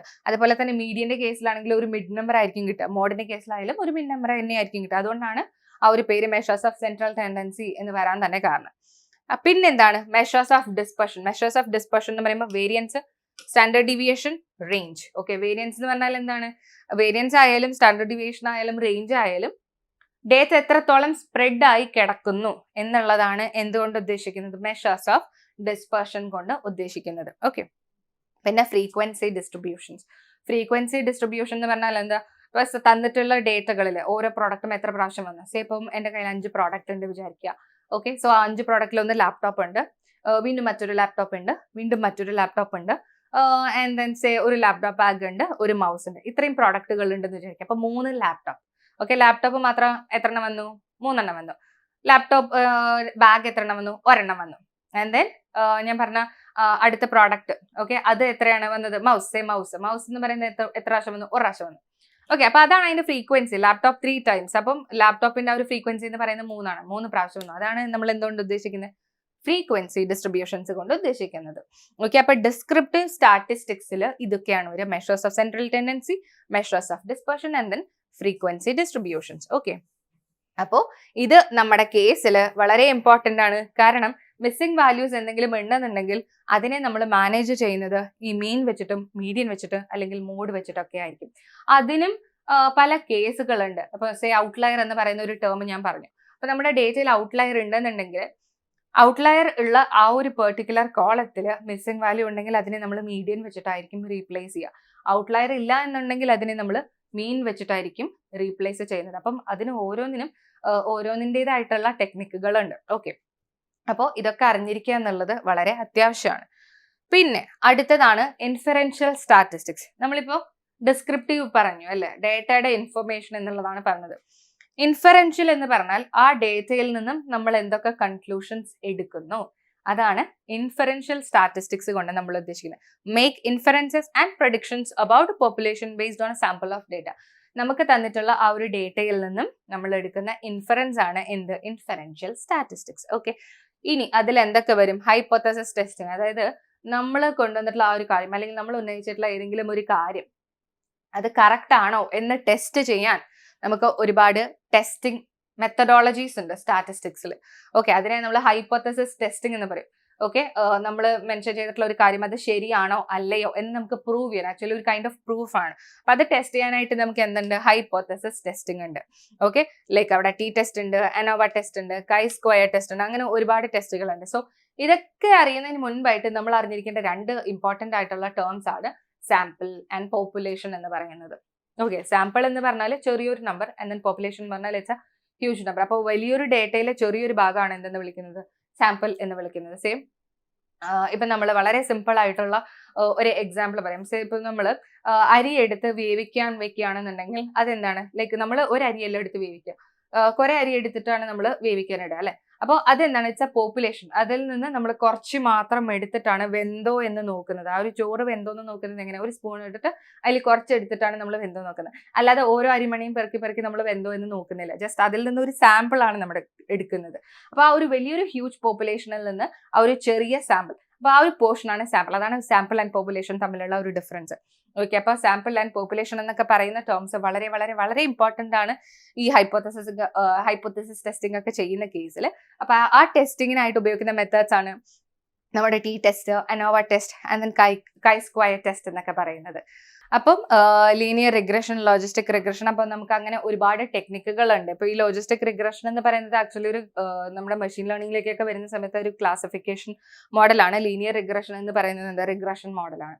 അപ്പോൾ ഇതേപോലെയുള്ള ഒരുപാട് കാര്യങ്ങൾ നമുക്ക് ഇവിടെ ചെയ്യാനായിട്ട് പറ്റും. സോ ഇത്രയും കാര്യങ്ങൾ അറിഞ്ഞിരിക്കുക എന്നുള്ളത് നമ്മുടെ ഇവിടെ സ്റ്റാറ്റിസ്റ്റിക്സിന്റെ കേസിൽ, ഈ ഡേറ്റ അനാലിറ്റിക്സിന്റെ കേസിൽ മാൻഡേറ്ററി ആണ്. ഇനി നമ്മൾ ഡിസ്കസ് ചെയ്യാൻ പോകുന്നത് നമ്മുടെ പൈത്തൺ ലൈബ്രറീസ് ആണ്. അപ്പൊ നമ്മൾ ഇതുവരെ ഒരുപാട് കാര്യങ്ങൾ പറഞ്ഞു അല്ലെ, ലൈക്ക് ഡേറ്റ അനാലിറ്റിക്സ് എന്താണ്, ഡേറ്റ എന്താണ്, അങ്ങനെയുള്ള ഓരോ കാര്യങ്ങളും നമ്മൾ ക്ലിയർ ആക്കിയിട്ട് മനസ്സിലാക്കിയിട്ടുണ്ടായിരുന്നു. അതുകൂടാതെ ഡേറ്റ അനാലിറ്റിക്സ് ചെയ്യാനായിട്ട് ആവശ്യമായിട്ടുള്ള കീ സ്കിൽസ് ലൈക്ക് എക്സൽ അറിഞ്ഞിരിക്കണം, സീക്വൽ അറിഞ്ഞിരിക്കണം, visualisation tools like power B I, that is business intelligent tools. Power B I and tableau അറിഞ്ഞിരിക്കണം. അങ്ങനെ ഒരുപാട് കാര്യങ്ങൾ നമ്മൾ പറഞ്ഞു. ഇനി നമ്മൾ പൈത്തൺ ഉപയോഗിച്ചിട്ടാണ് നമ്മൾ ഈ ഒരു ട്യൂട്ടോറിയലിൽ ഡേറ്റ അനലിറ്റിക്സ് കവർ ചെയ്യാൻ പോകുന്നത്. ഓക്കെ, അപ്പൊ പൈത്തൺ തന്നെ യൂസ് ചെയ്യണം എന്നില്ല. നിങ്ങൾക്ക് വേണമെന്നുണ്ടെങ്കിൽ എക്സൽ ഉപയോഗിക്കാം, അല്ലാന്നുണ്ടെങ്കിൽ പവർ ബി ഐ ഉപയോഗിക്കാം, അതല്ലാന്നുണ്ടെങ്കിൽ ടാബ്ലോ ഉപയോഗിക്കാം. ഓക്കെ, പക്ഷെ നമ്മൾ ഇവിടെ കവർ ചെയ്യാൻ പോകുന്നത് പൈത്തൺ ഉപയോഗിച്ചിട്ടാണ്. സോ പൈത്തൺ ആയതുകൊണ്ട് തന്നെ നമ്മൾ അവിടെ കുറച്ച് ലൈബ്രറീസ് അറിഞ്ഞിരിക്കണം. ഓക്കെ, നംപൈ എന്ന് പറയുന്ന ലൈബ്രറി, പാൻഡാസ്, പിന്നെ മാറ്റ്പ്ലോട്ലിബ്, സീബോൺ, ഈ കാര്യങ്ങൾ അല്ലെങ്കിൽ ഈ ലൈബ്രറീസ് അറിഞ്ഞിരിക്കുക എന്നുള്ളത് ഡേറ്റ അനലിറ്റിക്സ് യൂസിങ് പൈത്തൺ ചെയ്യുന്ന സമയത്ത് മാൻഡേറ്ററി ആണ്. ഓക്കെ, അപ്പോൾ will start with the first library, NumPy. Okay, എന്താണ് NumPy? NumPy stands for numerical Python and it is one of the most useful scientific libraries in Python. Okay, in Python programming. It provides support for large, multi-dimensional array objects and various tools to work within them. Okay, അപ്പോൾ നംപൈയുടെ full form എന്ന് പറയുന്നത് numerical Python ആണ്. അപ്പൊ അതിന്റെ പേര് പോലെ തന്നെ numerical related ആയിട്ടുള്ള ടാസ്കുകൾ ചെയ്യാനായിട്ട് നമ്മൾ ഉപയോഗിക്കുന്ന ഒരു ലൈബ്രറിയാണ് നംപൈ എന്ന് പറയുന്നത്. ഓക്കെ, ഒരുപാട് mathematical calculations like scientific related ആയിട്ടുള്ള ഒരുപാട് തരത്തിലുള്ള കാൽക്കുലേഷൻസ് നമുക്ക് ചെയ്യാനായിട്ട് പറ്റും. സോ നംപൈ എന്ന് പറയുന്ന സമയത്ത് നമ്മുടെ മൈൻഡിലേക്ക് ഓടി വരുന്നത് അറേ ആണ്. Okay, array. അപ്പം അറേ റിലേറ്റഡ് ആയിട്ടുള്ള കാൽക്കുലേഷൻസ് ആണ് ഇവിടെ നമ്മൾ പോസിബിൾ ആക്കുന്ന in the form of matrix. മാത്തമാറ്റിക്സിലൊക്കെ നമ്മൾ പറയുന്ന സമയത്ത് അത് മെട്രിക്സ് എന്നുള്ള രീതിയിലാണ് നമ്മൾ പറയാറ്. അപ്പോൾ അത്തരത്തിലുള്ള മെട്രിക്സ് ഓപ്പറേഷൻസ് ഒക്കെ വളരെ സിമ്പിൾ കാൽക്കുലേഷൻസ് ആയിട്ട് നമുക്ക് ഇവിടെ ചെയ്യാനായിട്ട് പറ്റും. ആൻഡ് നമ്മൾ മെട്രിക്സിൽ ചെയ്യുന്ന അരിത്തമെറ്റിക് ഓപ്പറേഷൻസ്, പിന്നെന്താ സബ്ട്രാക്ഷൻ, മൾട്ടിപ്ലിക്കേഷൻ, അങ്ങനെയുള്ള ഒരുപാട് കാര്യങ്ങൾ ഇവിടെ നമുക്ക് പോസിബിൾ ആക്കാനായിട്ട് പറ്റും. ആൻഡ് അതിന് വേണ്ടിയിട്ടുള്ള ഒരുപാട് ബിൽറ്റ് ഇൻ ഫങ്ഷൻസ് നംപൈയുടെ അകത്ത് അവൈലബിൾ ആണ്. അപ്പോൾ അതൊക്കെ ഉപയോഗിച്ച് നമുക്ക് ഒരുപാട് തരത്തിലുള്ള കാൽക്കുലേഷൻസ് ചെയ്യാം. Okay, now various other libraries like pandas, matplotlib and scikit-learn are built on top of this amazing library. Okay, ഇനി മറ്റുള്ള ലൈബ്രറീസിന്റെ പേര് കുറച്ചു മുമ്പ് നമ്മൾ പറഞ്ഞിരുന്നു. ഏതൊക്കെയാണ്? പാൻഡാസ്, മാറ്റ്പ്ലോട്ലിബ്, സൈക്കിറ്റ്-ലേൺ എന്നുള്ളതൊക്കെ. അപ്പൊ ഈ പറയുന്ന ലൈബ്രറീസിനെ നമ്മൾ ഡെവലപ്പ് ചെയ്തിട്ടുള്ളത് നംപൈനെ ബേസ് ആക്കി കൊണ്ടിട്ടാണ്. സോ നംപൈ എന്ന് പറയുന്നത് എല്ലാറ്റിനെയും ബേസിക്സ് ആണ്. നംപൈ ഇല്ല എന്നുണ്ടെങ്കിൽ ഇന്നില്ല, പാൻഡാസ് ഇല്ല, മാറ്റ്പ്ലോട്ലിബ് ഇല്ല, സീബോൺ ഇല്ല, നത്തിങ്. ഓക്കെ, അപ്പം നംപൈ എന്ന് പറയുന്നത് എല്ലാറ്റിന്റെയും ബേസിക്സ് ആണ്. സോ നംപൈ അറിഞ്ഞിരിക്കുക എന്നുള്ളത് മാൻഡേറ്ററി ആണ്. അപ്പം അതാണ് നമ്മുടെ നംപൈ എന്ന് പറയുന്ന ലൈബ്രറി. ഓക്കെ, ഇനി അടുത്ത ലൈബ്രറി ആണ് പാൻഡാസ് എന്ന് പറയുന്നത്. ഓക്കെ, പാൻഡാസ് എന്താണ്? It is N open source library that is build on top of the NumPy library. NumPy എന്ന് പറയുന്ന ലൈബ്രറിയുടെ ഓൺ ടോപ്പ് ബിൽഡ് ചെയ്തിട്ടുള്ള ഒരു ലൈബ്രറിയാണ് പാൻഡാസ്. ഓക്കെ, അപ്പോൾ ഡേറ്റ മാനിപ്പുലേഷൻ ടാസ്കുകൾക്ക്, ഡേറ്റ റിലേറ്റഡ് ആയിട്ടുള്ള എല്ലാ ടാസ്കുകൾക്കും നമ്മൾ ഉപയോഗിക്കുന്ന ഏറ്റവും കോമൺ ആയിട്ടുള്ള ഒരു ലൈബ്രറിയാണ് ആൻഡ് ഏറ്റവും യൂസ്ഫുൾ ആയിട്ടുള്ള ഒരു ലൈബ്രറി കൂടിയാണ് പാൻഡാസ് എന്ന് പറയുന്നത്. Okay, and pandas offers various data structures and operations for manipulating numerical data and time series. So time series related ആയിട്ടുള്ള ഓപ്പറേഷൻസും നമുക്ക് ഇത് ഉപയോഗിച്ച് ഹാൻഡിൽ ചെയ്യാനായിട്ട് പറ്റും. ആൻഡ് പാൻഡാസ് എന്ന് പറയുന്ന സമയത്ത് യൂഷ്വലി പാൻഡാസിൽ നമ്മൾ 3 തരം ഡേറ്റ സ്ട്രക്ചേഴ്സ് ആണ് മെൻഷൻ ചെയ്യാറ്. Okay, so first one series, പിന്നെ വരുന്നത് data frame and then panel. അങ്ങനെ 3 തരത്തിലുള്ള ഡേറ്റ സ്ട്രക്ചേഴ്സ് ആണ് പാൻഡാസിന്റെ അകത്ത് അവൈലബിൾ ആയിട്ടുള്ളത്. സീരീസ് എന്ന് പറഞ്ഞാൽ ഒരൊറ്റ കോളം, ഓക്കെ, ഒരു സിംഗിൾ കോളം ആയിരിക്കും. ആ സിംഗിൾ കോളത്തിന്റെ അകത്തുള്ള വാല്യൂസ് ആണ് സീരീസ് എന്ന് പറയുന്നത്. ആക്ച്വലി സീരീസിന് എന്തുണ്ടാവില്ല? കോളം നെയിം ഉണ്ടാവില്ല, ജസ്റ്റ് ഒരു കോളം വാല്യൂസ് ആയിരിക്കും. വാല്യൂസ് മാത്രമേ ഉണ്ടാവുള്ളൂ. നമുക്ക് അവിടെ എന്തുണ്ടാവില്ല? കോളത്തിന്റെ പേരുണ്ടാവില്ല. ആൻഡ് ഓൾസോ ഒരു സിംഗിൾ കോളം മാത്രമായിരിക്കും സീരീസിന്റെ കേസിൽ വരുന്നത്. നെക്സ്റ്റ്, ഈ ഡേറ്റ ഫ്രെയിമിന്റെ കേസിൽ വരുന്ന സമയത്ത് നമ്മൾ ഒരു ടേബിൾ സ്ട്രക്ചർ ആണ് മൈൻഡിലേക്ക് കൊണ്ടുവരേണ്ടത്. ടേബിൾ സ്ട്രക്ചർ എന്ന് പറയുമ്പോൾ ടേബിൾ എന്തുപോലെ ആയിരിക്കും ഇരിക്കുന്നുണ്ടാവുക? It is a collection of rows and columns. റോസിന്റെയും കോളംസിന്റെയും ഒരു കളക്ഷൻ ആണ് എന്തെന്ന് വിളിക്കുന്നത്? ഒരു ഡേറ്റ ഫ്രെയിം എന്ന് വിളിക്കുന്നത്. അപ്പൊ അതേപോലെ തന്നെ ഡേറ്റ ഫ്രെയിം ഉദ്ദേശിക്കുന്നത് എന്താണ്? It is A collection of rows and columns. Okay, and table എന്ന് പറയുമ്പോൾ അവിടെ എന്തുണ്ടാവും? കോളം ഹെഡേഴ്സ് ഉണ്ടാവും, കോളംസിന് ഹെഡിങ്സ് ഉണ്ടാവും. അപ്പൊ അതാണ് ഡേറ്റ ഫ്രെയിം എന്നത് കൊണ്ട് ഉദ്ദേശിക്കുന്നത്. ദാറ്റ് ഈസ് ഇപ്പൊ സീരീസിന് എനിക്ക് വേണമെന്നുണ്ടെങ്കിൽ 1 ഡയമെൻഷണൽ അറേ എന്ന് പറയാം. ആൻഡ് നമ്മുടെ ഡേറ്റ ഫ്രെയിം വേണമെന്നുണ്ടെങ്കിൽ എനിക്കൊരു 2 ഡയമെൻഷണൽ അറേ എന്ന് പറയാം. നെക്സ്റ്റ് വൺ ആണ് പാനൽ. പാനൽ എന്ന് പറയുമ്പോൾ ഇറ്റ് ഇസ് ഒരു 3D ഫോർമാറ്റിലായിരിക്കും ഉണ്ടാവുക. ദാറ്റ് ഇസ് ഡേറ്റ ഫ്രെയിംസിന്റെ കളക്ഷൻ ആണ് പാൻഡാസ് എന്ന് പറയാം. സോ വളരെ സിമ്പിൾ ആയിട്ട് പറയുകയാണെന്നുണ്ടെങ്കിൽ സീരീസ് എന്ന് പറയുന്ന ഒരൊറ്റ സിംഗിൾ കോളം ആയിരിക്കും. ഓക്കെ, ലൈക്ക് ദിസ്, ഇതുപോലെ ഒരു സിംഗിൾ കോളം ആയിരിക്കും. ഇതിൽ ഒരുപാട് വാല്യൂസ് ഉണ്ടാവും. ഓക്കെ, ആൻഡ് ഇവിടെ എന്തുണ്ടാവില്ല? നമുക്ക് സീരീസിന്റെ കേസിൽ ഹെഡിങ് ഉണ്ടാവില്ല. ഇനി ഇത് സീരീസിന്റെ കേസ്. ഓക്കെ, ഇനി നമ്മുടെ ഡേറ്റ ഫ്രെയിംസിന്റെ കേസ് ആവുന്ന സമയത്ത് എന്താണ് സംഭവിക്കുക? അവിടെ ഒരുപാട് കോളംസ് ഉണ്ടാവും. ഓക്കെ, കോളംസിനൊക്കെ എന്തുണ്ടാവും? ഹെഡിങ്സ് ഉണ്ടാവും. Say N, M, yes. Okay, ഇങ്ങനെ ഒരുപാട് കോളം നെയിംസ് ഉണ്ടാവും. ഒരുപാട് മേ ബി കുറച്ച് കോളംസ് ആയിരിക്കും ഉണ്ടാവുക, അല്ലെങ്കിൽ ഒരുപാട് കോളംസ് ഉണ്ടാവും. അപ്പൊ അത്തരത്തിൽ കോളം നെയിംസ് ഉണ്ടാവും. ആൻഡ് ഓരോ റോസിനും എന്തുണ്ടാവും? വാല്യൂസ് ഉണ്ടാവും. ഓക്കെ, ഓരോ റോസിനും ഓരോ കോളംസിന് കറസ്പോണ്ടിങ് ആയിട്ടുള്ള റോ വാല്യൂസും ഉണ്ടാവും. സോ ഇതാണ് ഡേറ്റ ഫ്രെയിം ആൻഡ് സീരീസ് എന്ന് പറയുന്നത്. ഇനി പാനൽ എന്ന് പറയുന്ന പാൻഡാസ് ഡേറ്റ ഫ്രെയിം അധികം അങ്ങനെ ഉപയോഗിച്ച് കണ്ടിട്ടില്ല, but there is a data frame called panel in pandas. Okay, so ഇതാണ് about series, data frame and then panel എന്ന് പറയുന്നത്. ഓക്കെ,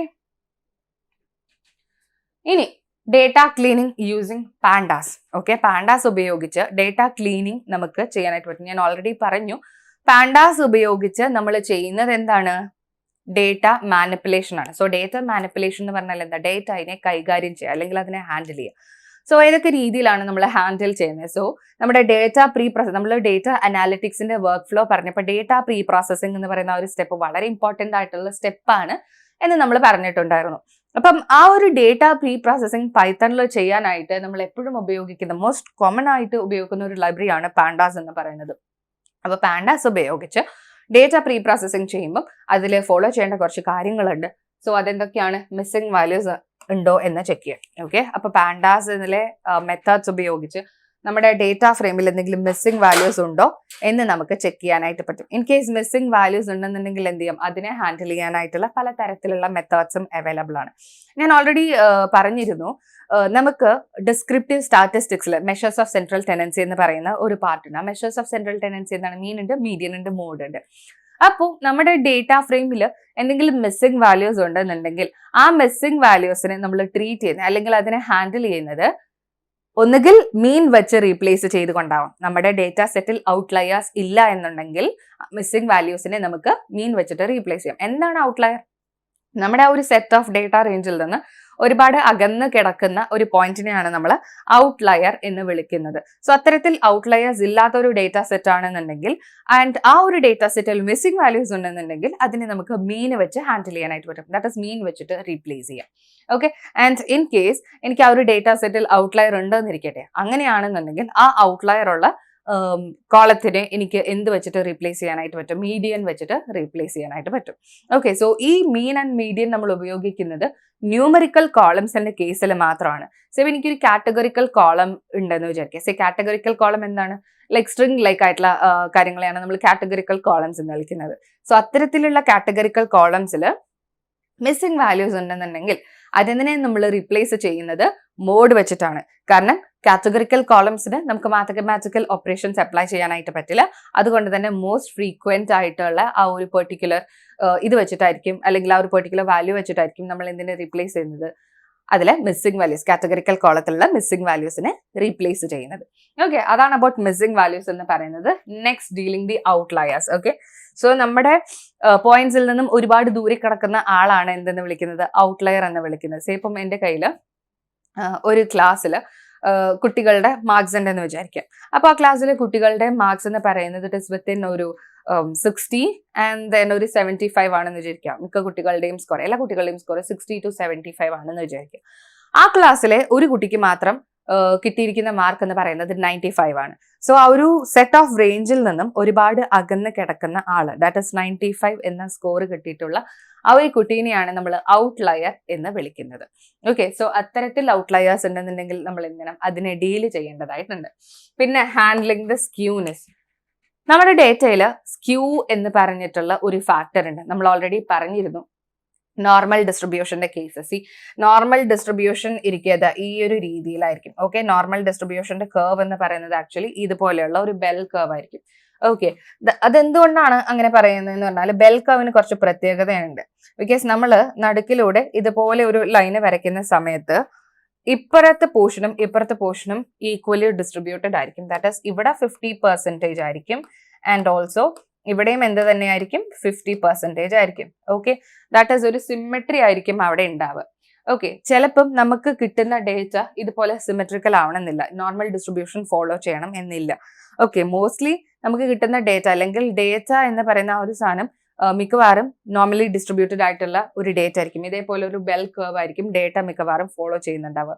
സോ നമുക്ക് കിട്ടുന്ന ഡേറ്റയിൽ ഇത്തരത്തിലുള്ള ഒരു ഡിസ്ട്രിബ്യൂഷൻ, ഒരു ബെൽ കർവ് അല്ല നമുക്ക് കിട്ടുന്നത് എങ്കിൽ then you have to handle it. അതിനെ നമ്മൾ മാനേജ് ചെയ്യണം.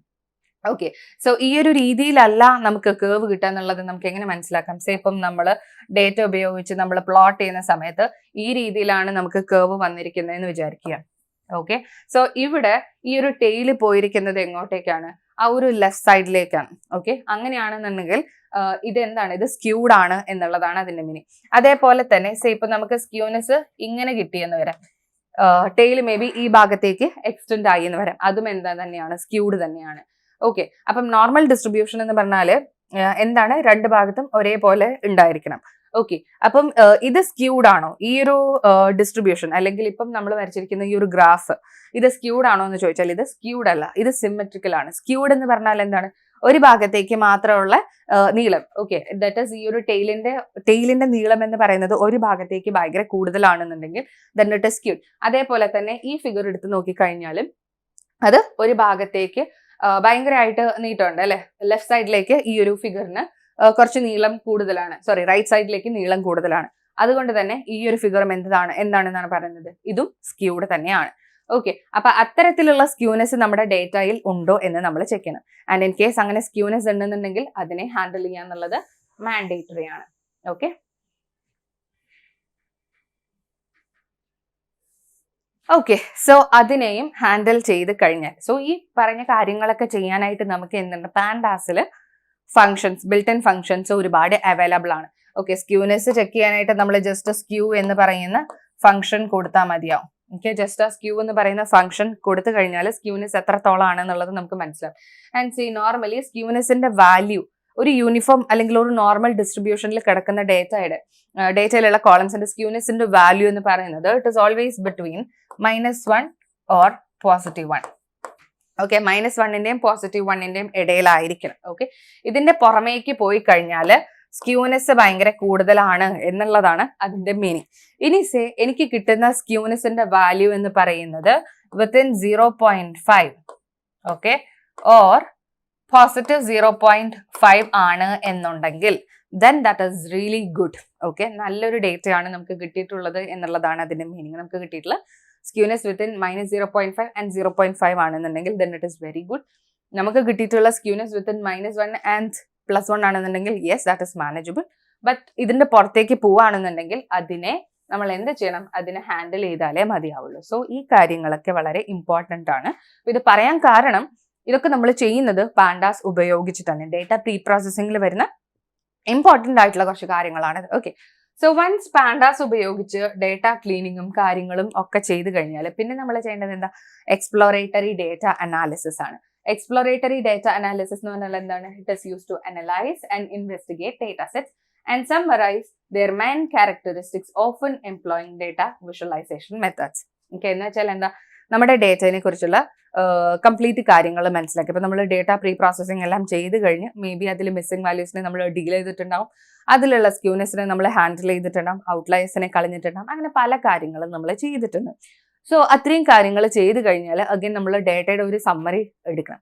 എന്തിനു വേണ്ടിയിട്ടാണ്? ഇപ്പൊ നമുക്ക് എത്ര ഡേറ്റ ഉണ്ട്, എത്ര കോളംസ് ഉണ്ട്, അങ്ങനെയുള്ള കംപ്ലീറ്റ് കാര്യങ്ങൾ മനസ്സിലാക്കി എടുക്കുന്നതായിട്ട്.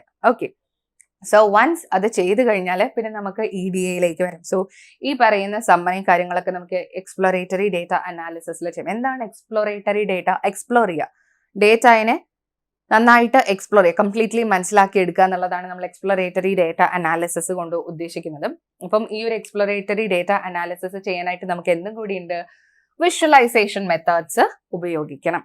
ഓക്കെ, അപ്പം EDAയുടെ ഒരു ഭാഗം കൂടിയാണ് എന്ത്? ഡേറ്റ വിഷ്വലൈസേഷൻ എന്ന് പറയുന്നത്. ഓക്കെ, അപ്പോൾ ഡേറ്റ വിഷ്വലൈസേഷൻ ചെയ്യാനായിട്ട് അഗൈൻ നമുക്ക് പൈത്തൺ ലൈബ്രറീസ് അവൈലബിൾ ആണ്. സോ ഇനീഷ്യലി ഞാൻ പറഞ്ഞിട്ടുണ്ടായിരുന്നു. ഇനി നമ്മൾ ഡേറ്റ വിഷ്വലൈസേഷനിൽ ഒരുപാട് ലൈബ്രറീസ് ഉണ്ടെന്ന് നമ്മൾ ഓൾറെഡി പറഞ്ഞിട്ടുണ്ടായിരുന്നു അല്ലെ. അപ്പം ആ ഒരു വിഷ്വലൈസേഷൻ ലൈബ്രറീസ് ആണ് ഇനി നമ്മൾ നോക്കാൻ പോകുന്നത്. So first of all data visualisation എന്താണെന്നുള്ളത് പറയാം. Data visualisation helps in understanding data through the graphical representation. Okay, അപ്പോൾ ഞാൻ ഓൾറെഡി ഒരു എക്സാമ്പിൾ കാണിച്ചു തന്നിട്ടുണ്ടായിരുന്നില്ലേ, ഐസ്ക്രീം സെയിൽസിന്റെ ഒരു എക്സാമ്പിൾ വെച്ചിട്ട്. അപ്പം ആ ഒരു ഐസ്ക്രീം സെയിൽസിന്റെ ഇത് വെച്ച് നമ്മളൊരു ബാർ ഗ്രാഫ് ഒക്കെ വരച്ചിരുന്നു. സോ ആ ഒരു ടേബിൾ കാണുന്നതിന് പകരം ആ വിഷ്വൽ കാണുമ്പോഴായിരുന്നു നമുക്ക് കുറച്ചും കൂടെ മനസ്സിലാക്കാനായിട്ട് എളുപ്പമെന്ന് പറയുന്നത്. അപ്പോൾ ആ ഒരു ഡേറ്റ വിഷ്വലൈസേഷന് നമ്മൾ ഉപയോഗിക്കുന്ന ലൈബ്രറീസ് ആണ് ഒന്ന് മാറ്റ്പ്ലോട്ട്ലിബ് ആൻഡ് ദെൻ സീബോൺ എന്ന് പറയുന്നത്. മാറ്റ്പ്ലോട്ട്ലിബ് എന്ന് പറയുന്നതിന്റെ ഫുൾ ഫോം എന്താണ്? Matrix plotting library. plot and then lib. Okay, metrics plotting library. So plot ചെയ്യുക എന്നുള്ളതാണ് അതിന്റെ ഒരു എയിം എന്ന് പറയുന്നത്. സോ പലതരത്തിലുള്ള പ്ലോട്ടുകളാണ് നമുക്കിവിടെ ബിൽഡ് ചെയ്യാനായിട്ട് പറ്റുക. ലൈക്ക് ലൈൻ ഗ്രാഫ് വരയ്ക്കാൻ പറ്റും, ബാർ പ്ലോട്ട് വരയ്ക്കാം, ഹിസ്റ്റോഗ്രാം വരയ്ക്കാം, പൈ ചാർട്ട്സ് വരയ്ക്കാം. അങ്ങനെ പലതരത്തിലുള്ള ചാർട്ട്സ് ആണ് നമുക്കിവിടെ ക്രിയേറ്റ് ചെയ്യാനായിട്ട് പറ്റുക. So it is one of the most popular Python packages used for data visualisation, cross platform library for making 2D plots from data in arrays. Arrays ഉപയോഗിച്ച് അല്ലെങ്കിൽ അറേസിലുള്ള ഡേറ്റ വെച്ചിട്ട് നമുക്ക് 2-dimensional ഗ്രാഫ്സ് ആണ് ഇവിടെ വരയ്ക്കാൻ പറ്റുന്നത്. And it is a very flexible library that provides wide range of tools for creating high quality visualization. വളരെ നല്ല വിഷ്വലൈസേഷൻ, ബ്യൂട്ടിഫുൾ ആയിട്ടുള്ള വിഷ്വലൈസേഷൻസ് നമുക്ക് ക്രിയേറ്റ് ചെയ്യാനായിട്ട് പറ്റും. ഓക്കെ, സോ അതാണ് മാറ്റ്പ്ലോട്ട്ലിബിനെ കുറിച്ച് പറയാനുള്ളത്. ഇനി വരുന്നത് സീബോൺ ആണ്. ഓക്കെ, സീബോൺ എന്ന് പറയുന്നത് എന്താ? It is a visualisation library that is build on top of Matplotlib. Okay, അപ്പൊ മാറ്റ്പ്ലോട്ട്ലിബ് ഉപയോഗിച്ച് ഡെവലപ്പ് ചെയ്തെടുത്തിട്ടുള്ള ഒരു ലൈബ്രറിയാണ്, അല്ലെങ്കിൽ മാറ്റ്പ്ലോട്ട്ലിബിനെ ബേസ് ആക്കി നിർത്തിക്കൊണ്ട് ഡെവലപ്പ് ചെയ്തെടുത്തിട്ടുള്ള ഒരു ലൈബ്രറിയാണ് എന്തെന്ന് പറയുന്നത്, സീബോൺ എന്ന് പറയുന്നത്. ഓക്കെ, അപ്പം അതിൽ നമുക്ക് വിഷ്വലി അപ്പീലിംഗ് ആൻഡ് ഇൻഫർമേറ്റീവ് ആയിട്ടുള്ള സ്റ്റാറ്റിസ്റ്റിക്കൽ ഗ്രാഫിക്സ് ക്രിയേറ്റ് ചെയ്യാൻ പറ്റും. ദാറ്റ് ഈസ് വളരെ ബ്യൂട്ടിഫുൾ ആയിട്ടുള്ള ഗ്രാഫുകൾ, മാറ്റ്പ്ലോട്ട്ലിബിൽ പറ്റാത്ത ഇനിയും അഡീഷണലി ഉള്ള ഒരുപാട് ഗ്രാഫുകൾ നമുക്ക് സീബോൺ ഉപയോഗിച്ചിട്ട് ക്രിയേറ്റ് ചെയ്യാനായിട്ട് പറ്റും. Okay, and it also provides A high level interface for creating a variety of charts such as heat maps, scatter plots, line plots and many others. Okay, so ഈ പറയുന്ന ഹീറ്റ് മാപ്പ് നമുക്ക് മാറ്റ്പ്ലോട്ട്ലിബിൽ possible ആയിരുന്നില്ല. Okay, and അത് നമുക്ക് ഇവിടെ എന്ത് വെച്ചിട്ട് create ചെയ്യാനായിട്ട് പറ്റും? സീബോൺ ഉപയോഗിച്ച് ചെയ്യാനായിട്ട് പറ്റും. ഓക്കെ, സോ അതാണ് അബൌട്ട് സീബോൺ എന്ന് പറയുന്ന ലൈബ്രറി. സോ ഇപ്പൊ നമ്മൾ കുറച്ച് ലൈബ്രറീസിനെ കുറിച്ച് ഡിസ്കസ് ചെയ്തു. നംപൈ പറഞ്ഞു, പിന്നെ പാൻഡാസ് പറഞ്ഞു, മാറ്റ്പ്ലോട്ട്ലിബ് പറഞ്ഞു, സീബോൺ പറഞ്ഞു, പിന്നെ എക്സ്പ്ലോറേറ്ററി ഡേറ്റ അനാലിസിസ് എന്താണെന്നുള്ളത് പറഞ്ഞത്. സോ ഇതൊക്കെ നമ്മൾ ജസ്റ്റ് പറഞ്ഞു പോയിട്ട് മാത്രമേ ഉള്ളൂ. അപ്പോൾ ഇത് കൂടുതൽ മനസ്സിലാക്കണം എന്നുണ്ടെങ്കിൽ നമ്മൾ പ്രാക്ടിക്കലിലേക്ക് വരണം. സോ ഇത് നമ്മൾ ചെയ്ത് നോക്കണം. ഓക്കെ, അപ്പോൾ നമുക്ക് ഈ പറഞ്ഞിട്ടുള്ള കാര്യങ്ങളൊക്കെ കംപ്ലീറ്റ്ലി ഒന്ന് ചെയ്ത് നോക്കാം. Okay, so let's move into the practical sessions. അപ്പൊ നമ്മൾ പറഞ്ഞ പോലെ ഇനി നംപൈ എന്ന് പറയുന്ന ഒരു ലൈബ്രറിയുടെ കുറച്ചൊരു പ്രാക്ടിക്കൽ സെഷൻസ് നമുക്ക് നോക്കാം. ഓക്കെ, സോ അത് മാൻഡേറ്ററി ആണ്. സോ നംപൈയുടെ ബേസിക്സ് ആണ് നമ്മൾ സ്റ്റാർട്ട് ചെയ്യാൻ പോകുന്നത്.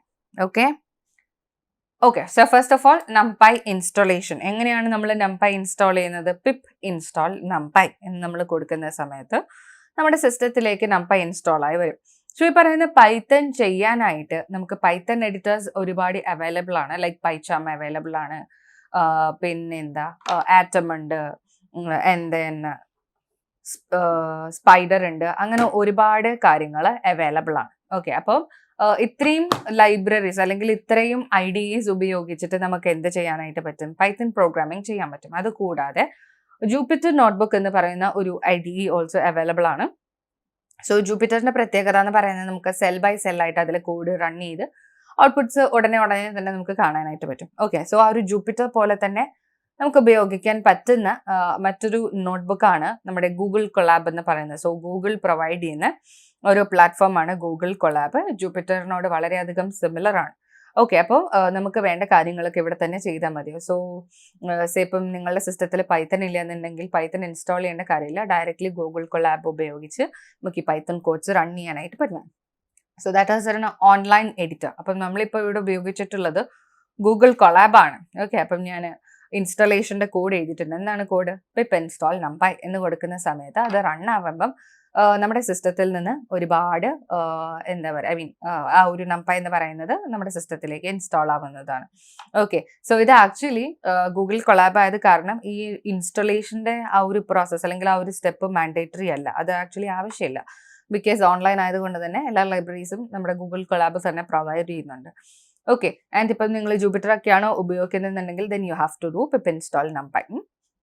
ഇനി എന്താണ് ഒരു ലിസ്റ്റ് എന്ന് നമുക്ക് നോക്കാം. ഓക്കെ, നമ്മൾ പറഞ്ഞിട്ടുണ്ട് ലിസ്റ്റ് എന്താണെന്നുള്ളത്. ബേസിക് ആയിട്ടുള്ള ഒരു പൈത്തൺ ഡേറ്റ സ്ട്രക്ചർ ആണ് ലിസ്റ്റ്. വളരെ സിമ്പിൾ ആണ്.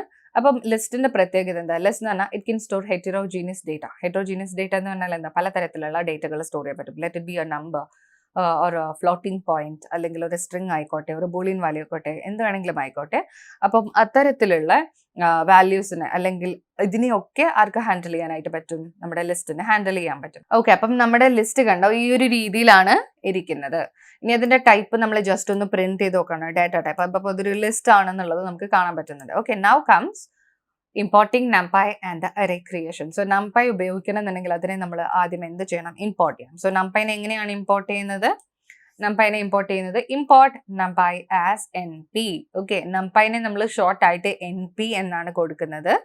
ഓക്കെ, സോ നമുക്ക് numpyക്ക് np എന്ന് തന്നെ കൊടുക്കണം എന്നില്ല. എന്ത് ഒരു എന്താ പറയുക നെയിമിംഗ് കൺവെൻഷൻ വേണമെങ്കിൽ കൊടുക്കാം. ബട്ട് ഒരു സ്റ്റാൻഡേർഡ് നെയിമിംഗ് കൺവെൻഷൻ എന്ന് പറയുന്നത് np ആണ്. ആൻഡ് പ്രോഗ്രാമേഴ്സ് ഉപയോഗിക്കുന്നത് np ആണ്. സോ ഇത് ഉപയോഗിക്കുന്നതായിരിക്കും ഏറ്റവും നല്ലത്. Okay, so import numpy as np എന്ന് കൊടുത്തു. ഇനി ഞാൻ ഇവിടെ എൻ്റെ ആദ്യത്തെ അറേ ക്രിയേറ്റ് ചെയ്യാൻ പോവാണ്. ARR0 എന്നുള്ള പേരാണ് ഞാൻ കൊടുത്തിട്ടുള്ളത്. So ARR0 is equal to np.array of 42 എന്ന് പറഞ്ഞാൽ എന്താണ്? ഇവിടെ np.array എന്ന് പറയുന്ന ഒരു ഫംഗ്ഷൻ, numpy എന്ന് പറയുന്ന ലൈബ്രറിയിലെ അറേ എന്ന് പറയുന്ന ഒരു ഫംഗ്ഷൻ ഉപയോഗിച്ചിട്ടാണ് ഞാൻ അറേ ക്രിയേറ്റ് ചെയ്യുന്നത്. അറേയുടെ അകത്ത് ഞാൻ ഒരു സിംഗിൾ വാല്യൂ ആണ് കൊടുത്തിട്ടുള്ളത് 42. ആൻഡ് ARR0 എന്ന് പറഞ്ഞിട്ടുള്ള വേരിയബിളിലേക്ക് ഞാൻ അതിനെ സ്റ്റോർ ചെയ്തു. ആൻഡ് നൗ ARR0 ഡിസ്പ്ലേ ചെയ്യുന്ന സമയത്ത് നമുക്ക് എന്താ കാണാൻ പറ്റുന്നത്? 42 എന്ന് പറയുന്ന ആ ഒരു വാല്യൂ ആണ് നമുക്കിവിടെ കാണാൻ പറ്റുന്നത്. ഇനി ARR0.ndim ആണ് നമ്മൾ കൊടുക്കുന്നത്. ndim എന്ന് പറഞ്ഞാൽ എന്താ? നമ്മുടെ അറേയുടെ ഡയമെൻഷൻ കാണാൻ പറ്റുന്നത്. ഓക്കെ, അപ്പം അറേയുടെ ഡയമെൻഷൻ നമ്മളിവിടെ കൊടുത്തിട്ടുണ്ട്. ഓക്കെ, സോ അറേ ആ ഒരു പെർട്ടിക്കുലർ അറേയുടെ ഡയമെൻഷൻ നമുക്ക് ഇവിടെ 0 ആണെന്ന് കിട്ടിയിട്ടുണ്ട് അല്ലേ? ജസ്റ്റ് ഒരു സിംഗിൾ വാല്യൂ ആണ് നമ്മൾ കൊടുത്തത്. അവിടെ പ്രത്യേകിച്ച് ഡയമെൻഷൻ ഒന്നുമില്ല, 0 ഡയമെൻഷൻ ആണിത്. ഇനി ARR0.shape. അപ്പം ഈ ഒരു അറേ എന്ന് പറയുന്ന ഒരു മെത്തേഡിൽ അല്ലെങ്കിൽ numpyയിൽ അറേ എന്ന് പറയുന്ന ആ ഒരു സാധനം നമ്മൾ ക്രിയേറ്റ് ചെയ്ത് കഴിഞ്ഞാൽ ആ പെർട്ടിക്കുലർ അറേയുടെ ക്യാരക്ടറിസ്റ്റിക്സ് കണ്ടുപിടിക്കാനായിട്ട് ഉപയോഗിക്കുന്ന അട്രിബ്യൂട്ട്സ് ആണ് ndim, shape and then size എന്ന് പറയുന്നത്. സോ ഫസ്റ്റ് നമ്മൾ ഷേപ്പ് എടുത്തു. ഷേപ്പ് എടുക്കുന്ന സമയത്ത് it is in the form of A tuple. Okay, it indicates that the array has 0 dimension. So ആ ഒരു ടപ്പിളിന്റെ അകത്ത് ഒന്നും കാണിച്ചിട്ടില്ല, എം ടി ആണ്. വിച്ച് മീൻസ് നമ്മുടെ അറേ എന്ന് പറയുന്നത് എന്താണ്? It has 0 dimensions. അതിന് ഡയമെൻഷൻസ് ഒന്നും ഇല്ല എന്നുള്ളതാണ്. അപ്പം ഈ ഒരു അറേക്ക് പ്രത്യേകിച്ച് ഷേപ്പ് ഇല്ല എന്നുള്ളത് നമുക്ക് മനസ്സിലായി, 0 ഡയമെൻഷൻ ആണെന്നുള്ളത് മനസ്സിലായി. ഇനി ARR0.size, സൈസ് കൊടുത്തപ്പോൾ അവിടെ എന്താ നമുക്ക് കിട്ടിയത്? 1 ആണ് കിട്ടിയത്. ബിക്കോസ് നമ്മൾ കൊടുത്ത ഐറ്റംസ് എത്രയായിരുന്നു? ഒരു ഐറ്റം ആണ് കൊടുത്തത്, 42. അപ്പോൾ ഒരു ഐറ്റം ഉള്ളത് കൊണ്ട് നമുക്ക് അതിന്റെ സൈസ് 1 ആണെന്ന് കിട്ടിയത്. സോ ദാറ്റ് ഇസ് നമ്മുടെ അറേയിൽ എത്ര നമ്പർ ഓഫ് എലിമെന്റ്സ് ഉണ്ട് അതാണ് നമ്മുടെ സൈസ് എന്തുകൊണ്ട് ഉദ്ദേശിക്കുന്നത്. ഓക്കെ, അപ്പം 0 ഡയമെൻഷൻ അറേ ക്രിയേറ്റ് ചെയ്തു. ഇനി 1 ഡയമെൻഷൻ അറേ എങ്ങനെ ക്രിയേറ്റ് ചെയ്യാം? ഓക്കെ, അപ്പം ഞാൻ ഒരു വേരിയബിൾ കൊടുത്തു ARR1 is equal to np.array and then circular bracketsന്റെ അകത്ത് എത്ര കൊടുത്തു? ഒരു 5 എലമെന്റ്സ് കൊടുത്തു. 1 2 3 4 5 അങ്ങനെ 5 എലമെന്റ്സ് ആണ് കൊടുത്തിട്ടുള്ളത്. ഓക്കെ, അപ്പം അതിനെ ഞാൻ ARR1ലേക്കാണ് സ്റ്റോർ ചെയ്തത്. നമ്മുടെ അറേ മെത്തേഡ് ഉപയോഗിച്ച് ക്രിയേറ്റ് ചെയ്തു. അപ്പം എനിക്ക് റിസൾട്ട് ആയിട്ട് കിട്ടുന്നത് എന്താ? 1 2 3 4 5 5 എലമെന്റ്സ് ആണ് കാണിച്ചത്. നമ്മുടെ അറേയുടെ ഡേറ്റ ടൈപ്പ് ഞാൻ എടുത്ത് പ്രിന്റ് ചെയ്തു. അപ്പൊ C it is numpy.nd array, അതൊരു n ഡയമെൻഷണൽ അറേ ആണെന്ന് കാണിച്ചു. nd അറേ എന്ന് പറഞ്ഞാൽ എന്താണ്? നമ്മുടെ അറേയുടെ ഡയമെൻഷൻ എത്രയാണോ ആൻഡ് ദെൻ അതിപ്പം നമ്മുടെ ഡയമെൻഷൻ എന്ന് പറയുന്നത് 1 ഡയമെൻഷൻ ആണ്. സോ അത് 1D അറേ ആണ് നമ്മളിവിടെ ക്രിയേറ്റ് ചെയ്തിട്ടുള്ളത്. അടുത്തതായിട്ട് ARR1.ndim. ഓൾറെഡി നമ്മൾ പറഞ്ഞു അറേയുടെ ഡയമെൻഷൻസ് കണ്ടുപിടിക്കാനുള്ള ഒരു അറേ അട്രിബ്യൂട്ട് ആണ് ndim എന്ന് പറയുന്നത്. സോ ndim ഉപയോഗിച്ച് നമ്മുടെ അറേക്ക് എത്ര ഡയമെൻഷൻസ് ഉണ്ട് എന്നുള്ളത് നമുക്ക് ഇവിടെ കണ്ടുപിടിക്കാനായിട്ട് പറ്റും. സോ നമ്മുടെ അറേക്ക് ഇവിടെ ഉള്ളത് ഒരു 1 ഡയമെൻഷൻ ആണ്. സോ അതിന്റെ ഡയമെൻഷൻ 1 ആണെന്നും പറഞ്ഞിട്ട് നമുക്ക് കിട്ടും. And the next one ARR1.shape. Okay, അപ്പം അറേയുടെ ഷേപ്പ് എന്ന് പറയുമ്പോൾ ഓൾറെഡി നമ്മൾ 0 ഡയമെൻഷൻ അറേ ക്രിയേറ്റ് ചെയ്തപ്പോൾ നമുക്ക് കിട്ടിയത് ഒരു എം ടി ടപ്പിൾ ആയിരുന്നു അല്ലേ? ഇപ്പോൾ ഇവിടെ നോക്കുന്ന സമയത്ത് നമുക്ക് കിട്ടിയിട്ടുള്ളത് എന്താണ്? ARR.shape കൊടുത്തപ്പം 5 ഒരു കൊമ കിട്ടിയിട്ടുണ്ട്. സോ ഇതെന്താണ് ആക്ച്വലി ഇൻഡിക്കേറ്റ് ചെയ്യുന്നത്? റോസ് ആൻഡ് കോളംസ് ആണ്. ഓക്കെ, സോ ഇവിടെ നമ്മൾ എന്ത് മാത്രമേ കൊടുത്തിട്ടുള്ളൂ? നമ്മുടെ അറേയിൽ റോ മാത്രമാണ് കൊടുത്തിട്ടുള്ളത്. എത്ര റോസ് ഉണ്ട്? 1 2 3 4 5. ഓക്കെ, അപ്പൊ 5 റോസ് എന്നും പറഞ്ഞിട്ടാണ് നമുക്ക് ഇവിടെ കാണിക്കുന്നത്. ഓക്കെ, സോ ആക്ച്വലി ഇവിടെ നമ്മൾ കൗണ്ട് ചെയ്യുന്ന സമയത്ത് നമ്മൾ റോസ് എന്ന് പറയുമ്പം സി ഇങ്ങനെ 1 by 1 ആയിട്ടായിരിക്കും ഇങ്ങനെ കാണിക്കുക. ബട്ട് ഇവിടെ എന്ന് പറയാനായിട്ട് നമുക്ക് റോസ് ഇല്ല. സോ ഇവിടെ നമ്മൾ കാണിക്കുന്നത് ദ നമ്പർ ഓഫ് എലമെന്റ്സ് എന്നുള്ള രീതിയിലാണ്. അപ്പം ഇവിടെ നമുക്ക് കിട്ടിയിട്ടുള്ളത് 5 ആണ്. ഓക്കെ, ആൻഡ് സൈസ് എടുക്കുന്ന സമയത്ത് അഗെയിൻ നമ്മുടെ നമ്പർ ഓഫ് എലമെന്റ്സ് എന്ന് പറയുന്നത് 5 ആണ്. ഓക്കെ, അപ്പം തന്നിട്ടുള്ള അറേ 1 ഡയമെൻഷൻ ആണോ 2 ഡയമെൻഷൻ ആണോ 3 ആണോ 4 ആണോ അതെങ്ങനെ അറിയാൻ പറ്റുക? ദാറ്റ് നമ്മൾ അറിയുന്നത് സി ഇവിടെ നമ്മൾ കൊടുക്കുന്ന നമ്പർ ഓഫ് ബ്രാക്കറ്റ്സ് അനുസരിച്ചിട്ടാണ്. സേ ഇപ്പം അവിടെ എൻഡ്സിൽ നമുക്ക് ഒരേ ഒരു ബ്രാക്കറ്റ് ആണെന്നുണ്ടെങ്കിൽ then you can say that is A 1 dimensional array. And if നമ്മൾ കൊടുക്കുന്ന അറേയുടെ അകത്ത് സി ഇതുപോലെ രണ്ട് ബ്രാക്കറ്റ്സ് ആണ് അറ്റ് ദി എൻഡ്സ്, 2 ബ്രാക്കറ്റ്സ് ഉണ്ടെന്നുണ്ടെങ്കിൽ then you can say that is A 2 dimensional array. അപ്പം ARR2 is equal to np.array and then circular bracketsന്റെ അകത്ത് അഗൈൻ നമ്മൾ അറേ മെത്തേഡ് കൊടുത്തു. അതിൻ്റെ അകത്ത് സർക്കുലർ ബ്രാക്കറ്റ്സിൻ്റെ അകത്തായിട്ട് ഞാൻ എന്താ കൊടുത്തത്, ആദ്യം ഒരു ബ്രാക്കറ്റ് ഓപ്പൺ ചെയ്തു. അതിനകത്ത് ഞാൻ എൻ്റെ ആദ്യത്തെ ലിസ്റ്റ് എടുത്ത് കൊടുത്തു, നമ്മുടെ രണ്ടാമത്തെ ലിസ്റ്റും എടുത്ത് കൊടുത്തു.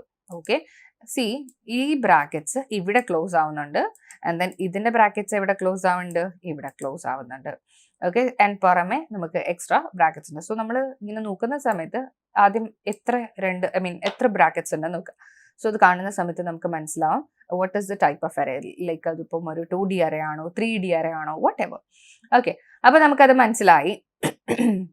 അപ്പം അറേയുടെ അകത്ത് സി നമുക്ക് നോക്കുമ്പോൾ ഇപ്പം മൊത്തത്തിൽ എത്ര റോസ് ഉണ്ട്, 2 റോസ് ഉണ്ടെന്ന് നമുക്ക് കാണാൻ പറ്റുന്നുണ്ട്. സോ ARR2.shape എടുക്കുന്ന സമയത്ത് നമുക്ക് എന്താ കിട്ടും, number of rows and number of columns. അപ്പൊ നമുക്ക് ഇവിടെ എത്ര റോസ് ഉണ്ട്, 2 റോസ് ഉണ്ട്. So you have 2. Okay, and then number of columns എന്ന് പറയുമ്പോൾ എത്രയുണ്ട്, 1 2 3 4 5. So you have 5 columns. So 2,5.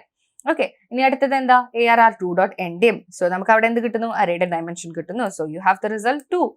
ഇനി എന്താണ് ഡി ടൈപ്പ് എന്ന് പറയുന്നത് നമ്മുടെ അറേയുടെ മറ്റൊരു അട്രിബ്യൂട്ട് ആണ്. നമ്മുടെ അറേയുടെ ഡേറ്റ ടൈപ്പ് എന്താണ് എന്ന് കണ്ടുപിടിക്കാനുള്ള ഒരു തരം അട്രിബ്യൂട്ട്. സോ ARR2.dtype കൊടുക്കുന്ന സമയത്ത് നമുക്ക് എന്ത് കിട്ടി, int64. അതൊരു ഇന്റിജർ ഡേറ്റ ടൈപ്പ് ആണ് എന്നുള്ളത് നമുക്ക് മനസ്സിലായി.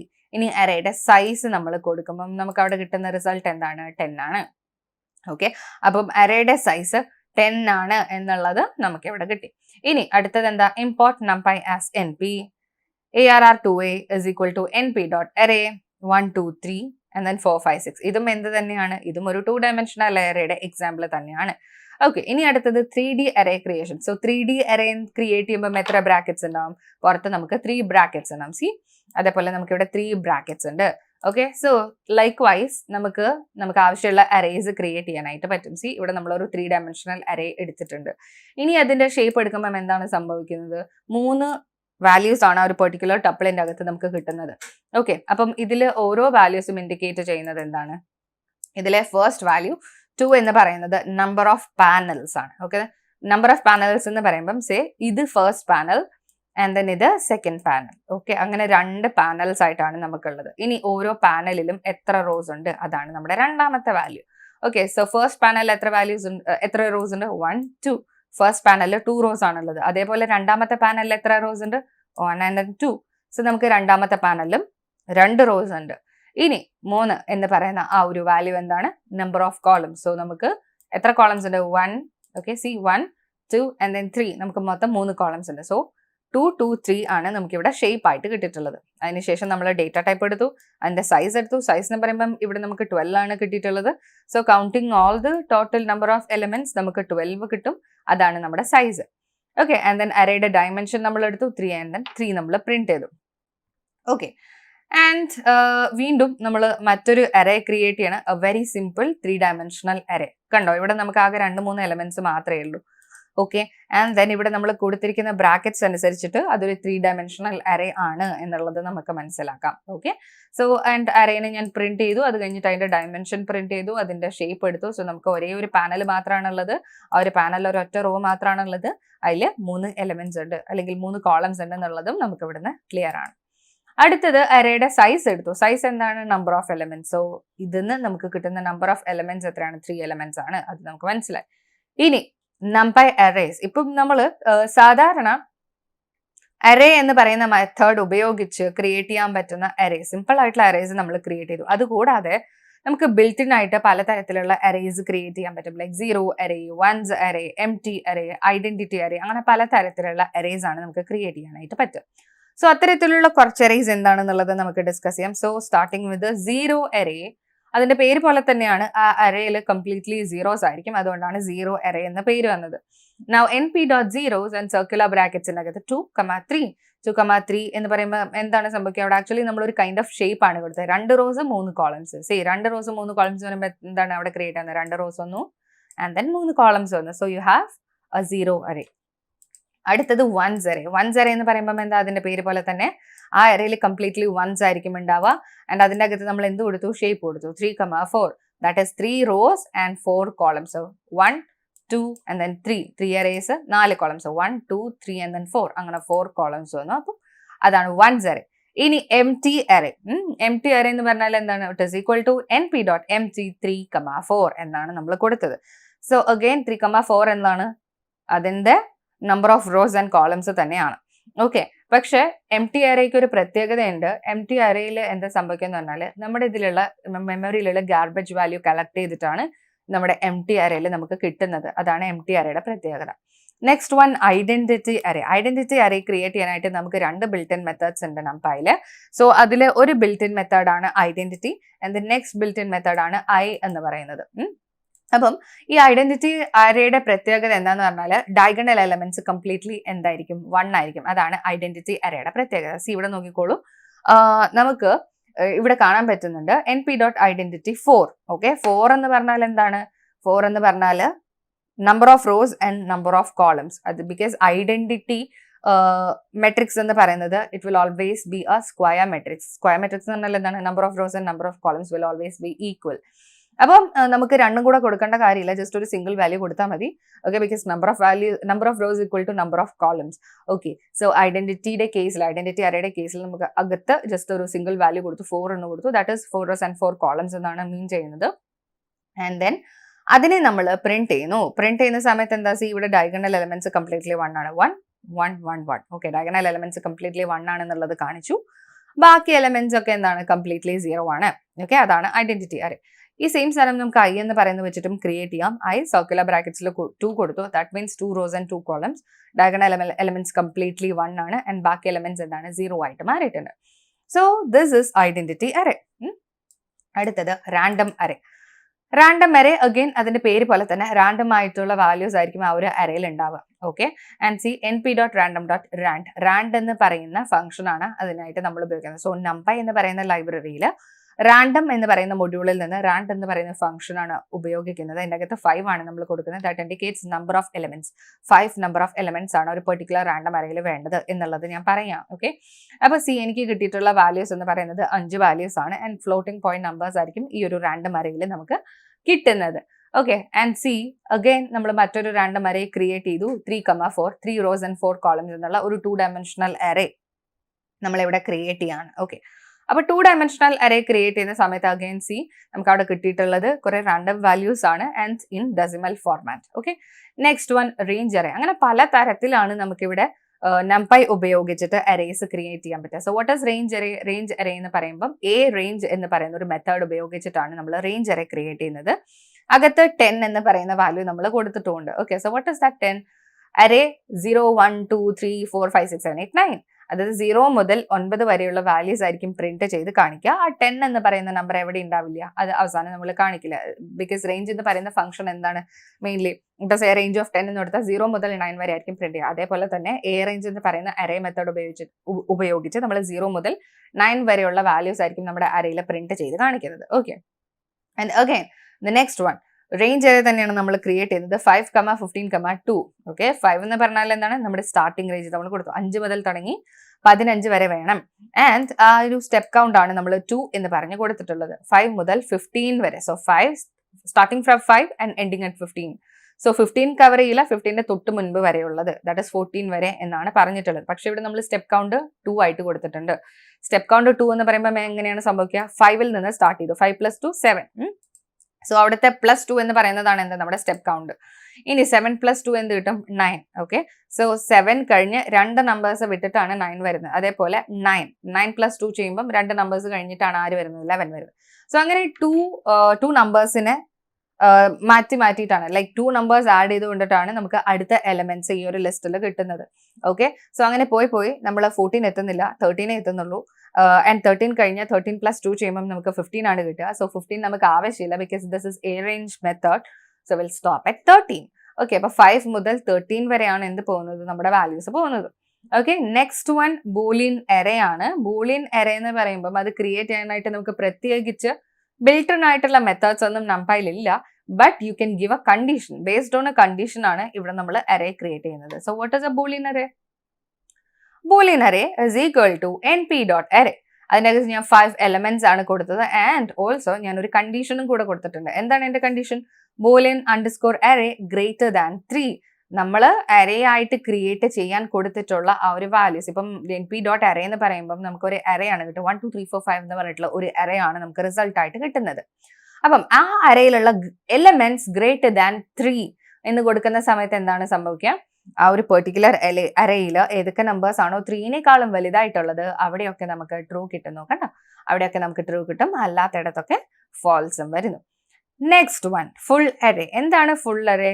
f_array is equal to np.full circular ബ്രാക്കറ്റ്സിന്റെ അകത്ത് നമ്മൾ കുറച്ച് വാല്യൂസ് കൊടുത്തു, 2, 3 and then 15. ഫുൾ അറേ എന്ന് പറഞ്ഞാൽ എന്താണ്? പേര് പോലെ തന്നെയാണ്. ആ ഒരു അറേയുടെ അകത്ത് കംപ്ലീറ്റ് നമ്മൾ എന്ത് വാല്യൂ ആണ് കൊടുക്കുന്നത് ആ വാല്യൂ വെച്ചിട്ടായിരിക്കും ആ കംപ്ലീറ്റ്ലി ഫിൽ ആവുന്നത്. സി, അപ്പൊ നമ്മൾ 15 കൊടുത്തു. 15 കൊടുക്കുമ്പോൾ എന്താ സംഭവിക്കുന്നത്? ആ അറേയുടെ അകത്ത് 15. ഇത് നമ്മൾ കൊടുത്തിട്ടുള്ളത് നമ്മുടെ ഷേപ്പ് ആണ്. ഓക്കെ, 2 റോസും 3 കോളംസിലും വരുന്ന ഒരു അറേ ആണ് നമുക്ക് വേണ്ടത്. 15 എലമെന്റ്സ് ആണെന്നുള്ളത് നമ്മളവിടെ മെൻഷൻ ചെയ്ത് കൊടുത്തു. സോ ഇവിടെ നമുക്ക് ഒരു ഫുൾ അറേ കിട്ടിയിട്ടുണ്ട്. ഇനി അടുത്തത് നമ്മൾ ലൈൻ സ്പേസ് എന്ന് പറഞ്ഞിട്ടുള്ള ഒരു മെത്തേഡ് ആണ് ഉപയോഗിക്കുന്നത്. ഓക്കെ, ലൈൻ സ്പേസ് എന്ന് പറഞ്ഞിട്ടുള്ള ഒരു ബിൽറ്റ് ഇൻ മെത്തേഡ്. എന്താണ് ആ built in method?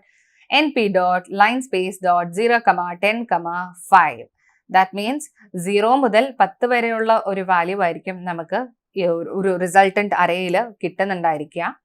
Okay, and then ഇവിടെ 5 എന്ന് പറയുന്നത് എന്തായിരിക്കും? 5 എന്ന് പറയുന്നത് നമ്മൾ കൊടുക്കുന്ന ജസ്റ്റ് ഒരു വാല്യൂ ആണ്. That is 5 number of elements വേണം എന്നുള്ളത് നമ്മൾ ജസ്റ്റ് പറയണം. 0, 2.5, 5.7.5 and then 10. അങ്ങനെ 5 വാല്യൂസ് വേണം. But within A range of 0 and then 10. 0 തൊട്ട് 10 വരെയുള്ള ഏതെങ്കിലും നമ്പേഴ്സ് ആവും. അതിൻ്റെ അകത്തുള്ള ഏത് നമ്പേഴ്സ് വേണമെന്നുണ്ടെങ്കിലും ആവും, but in A decimal value ആയിരിക്കും.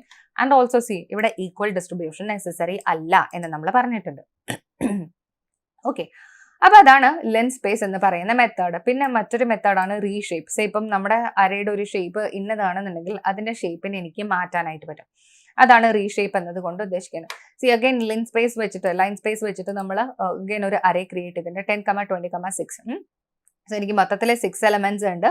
10 and 20 എന്ന് പറയുന്ന ആ ഒരു 2 വാല്യൂസിന്റെ അകത്തുള്ള എത്ര വാല്യൂസ് വേണമെങ്കിലും നമുക്ക് ഈ ഒരു പെർട്ടിക്കുലർ അറേയിൽ കിട്ടാം, but only 6 number of elements. അപ്പം അങ്ങനെ ഒരു അറേ നമ്മൾ ക്രിയേറ്റ് ചെയ്തു.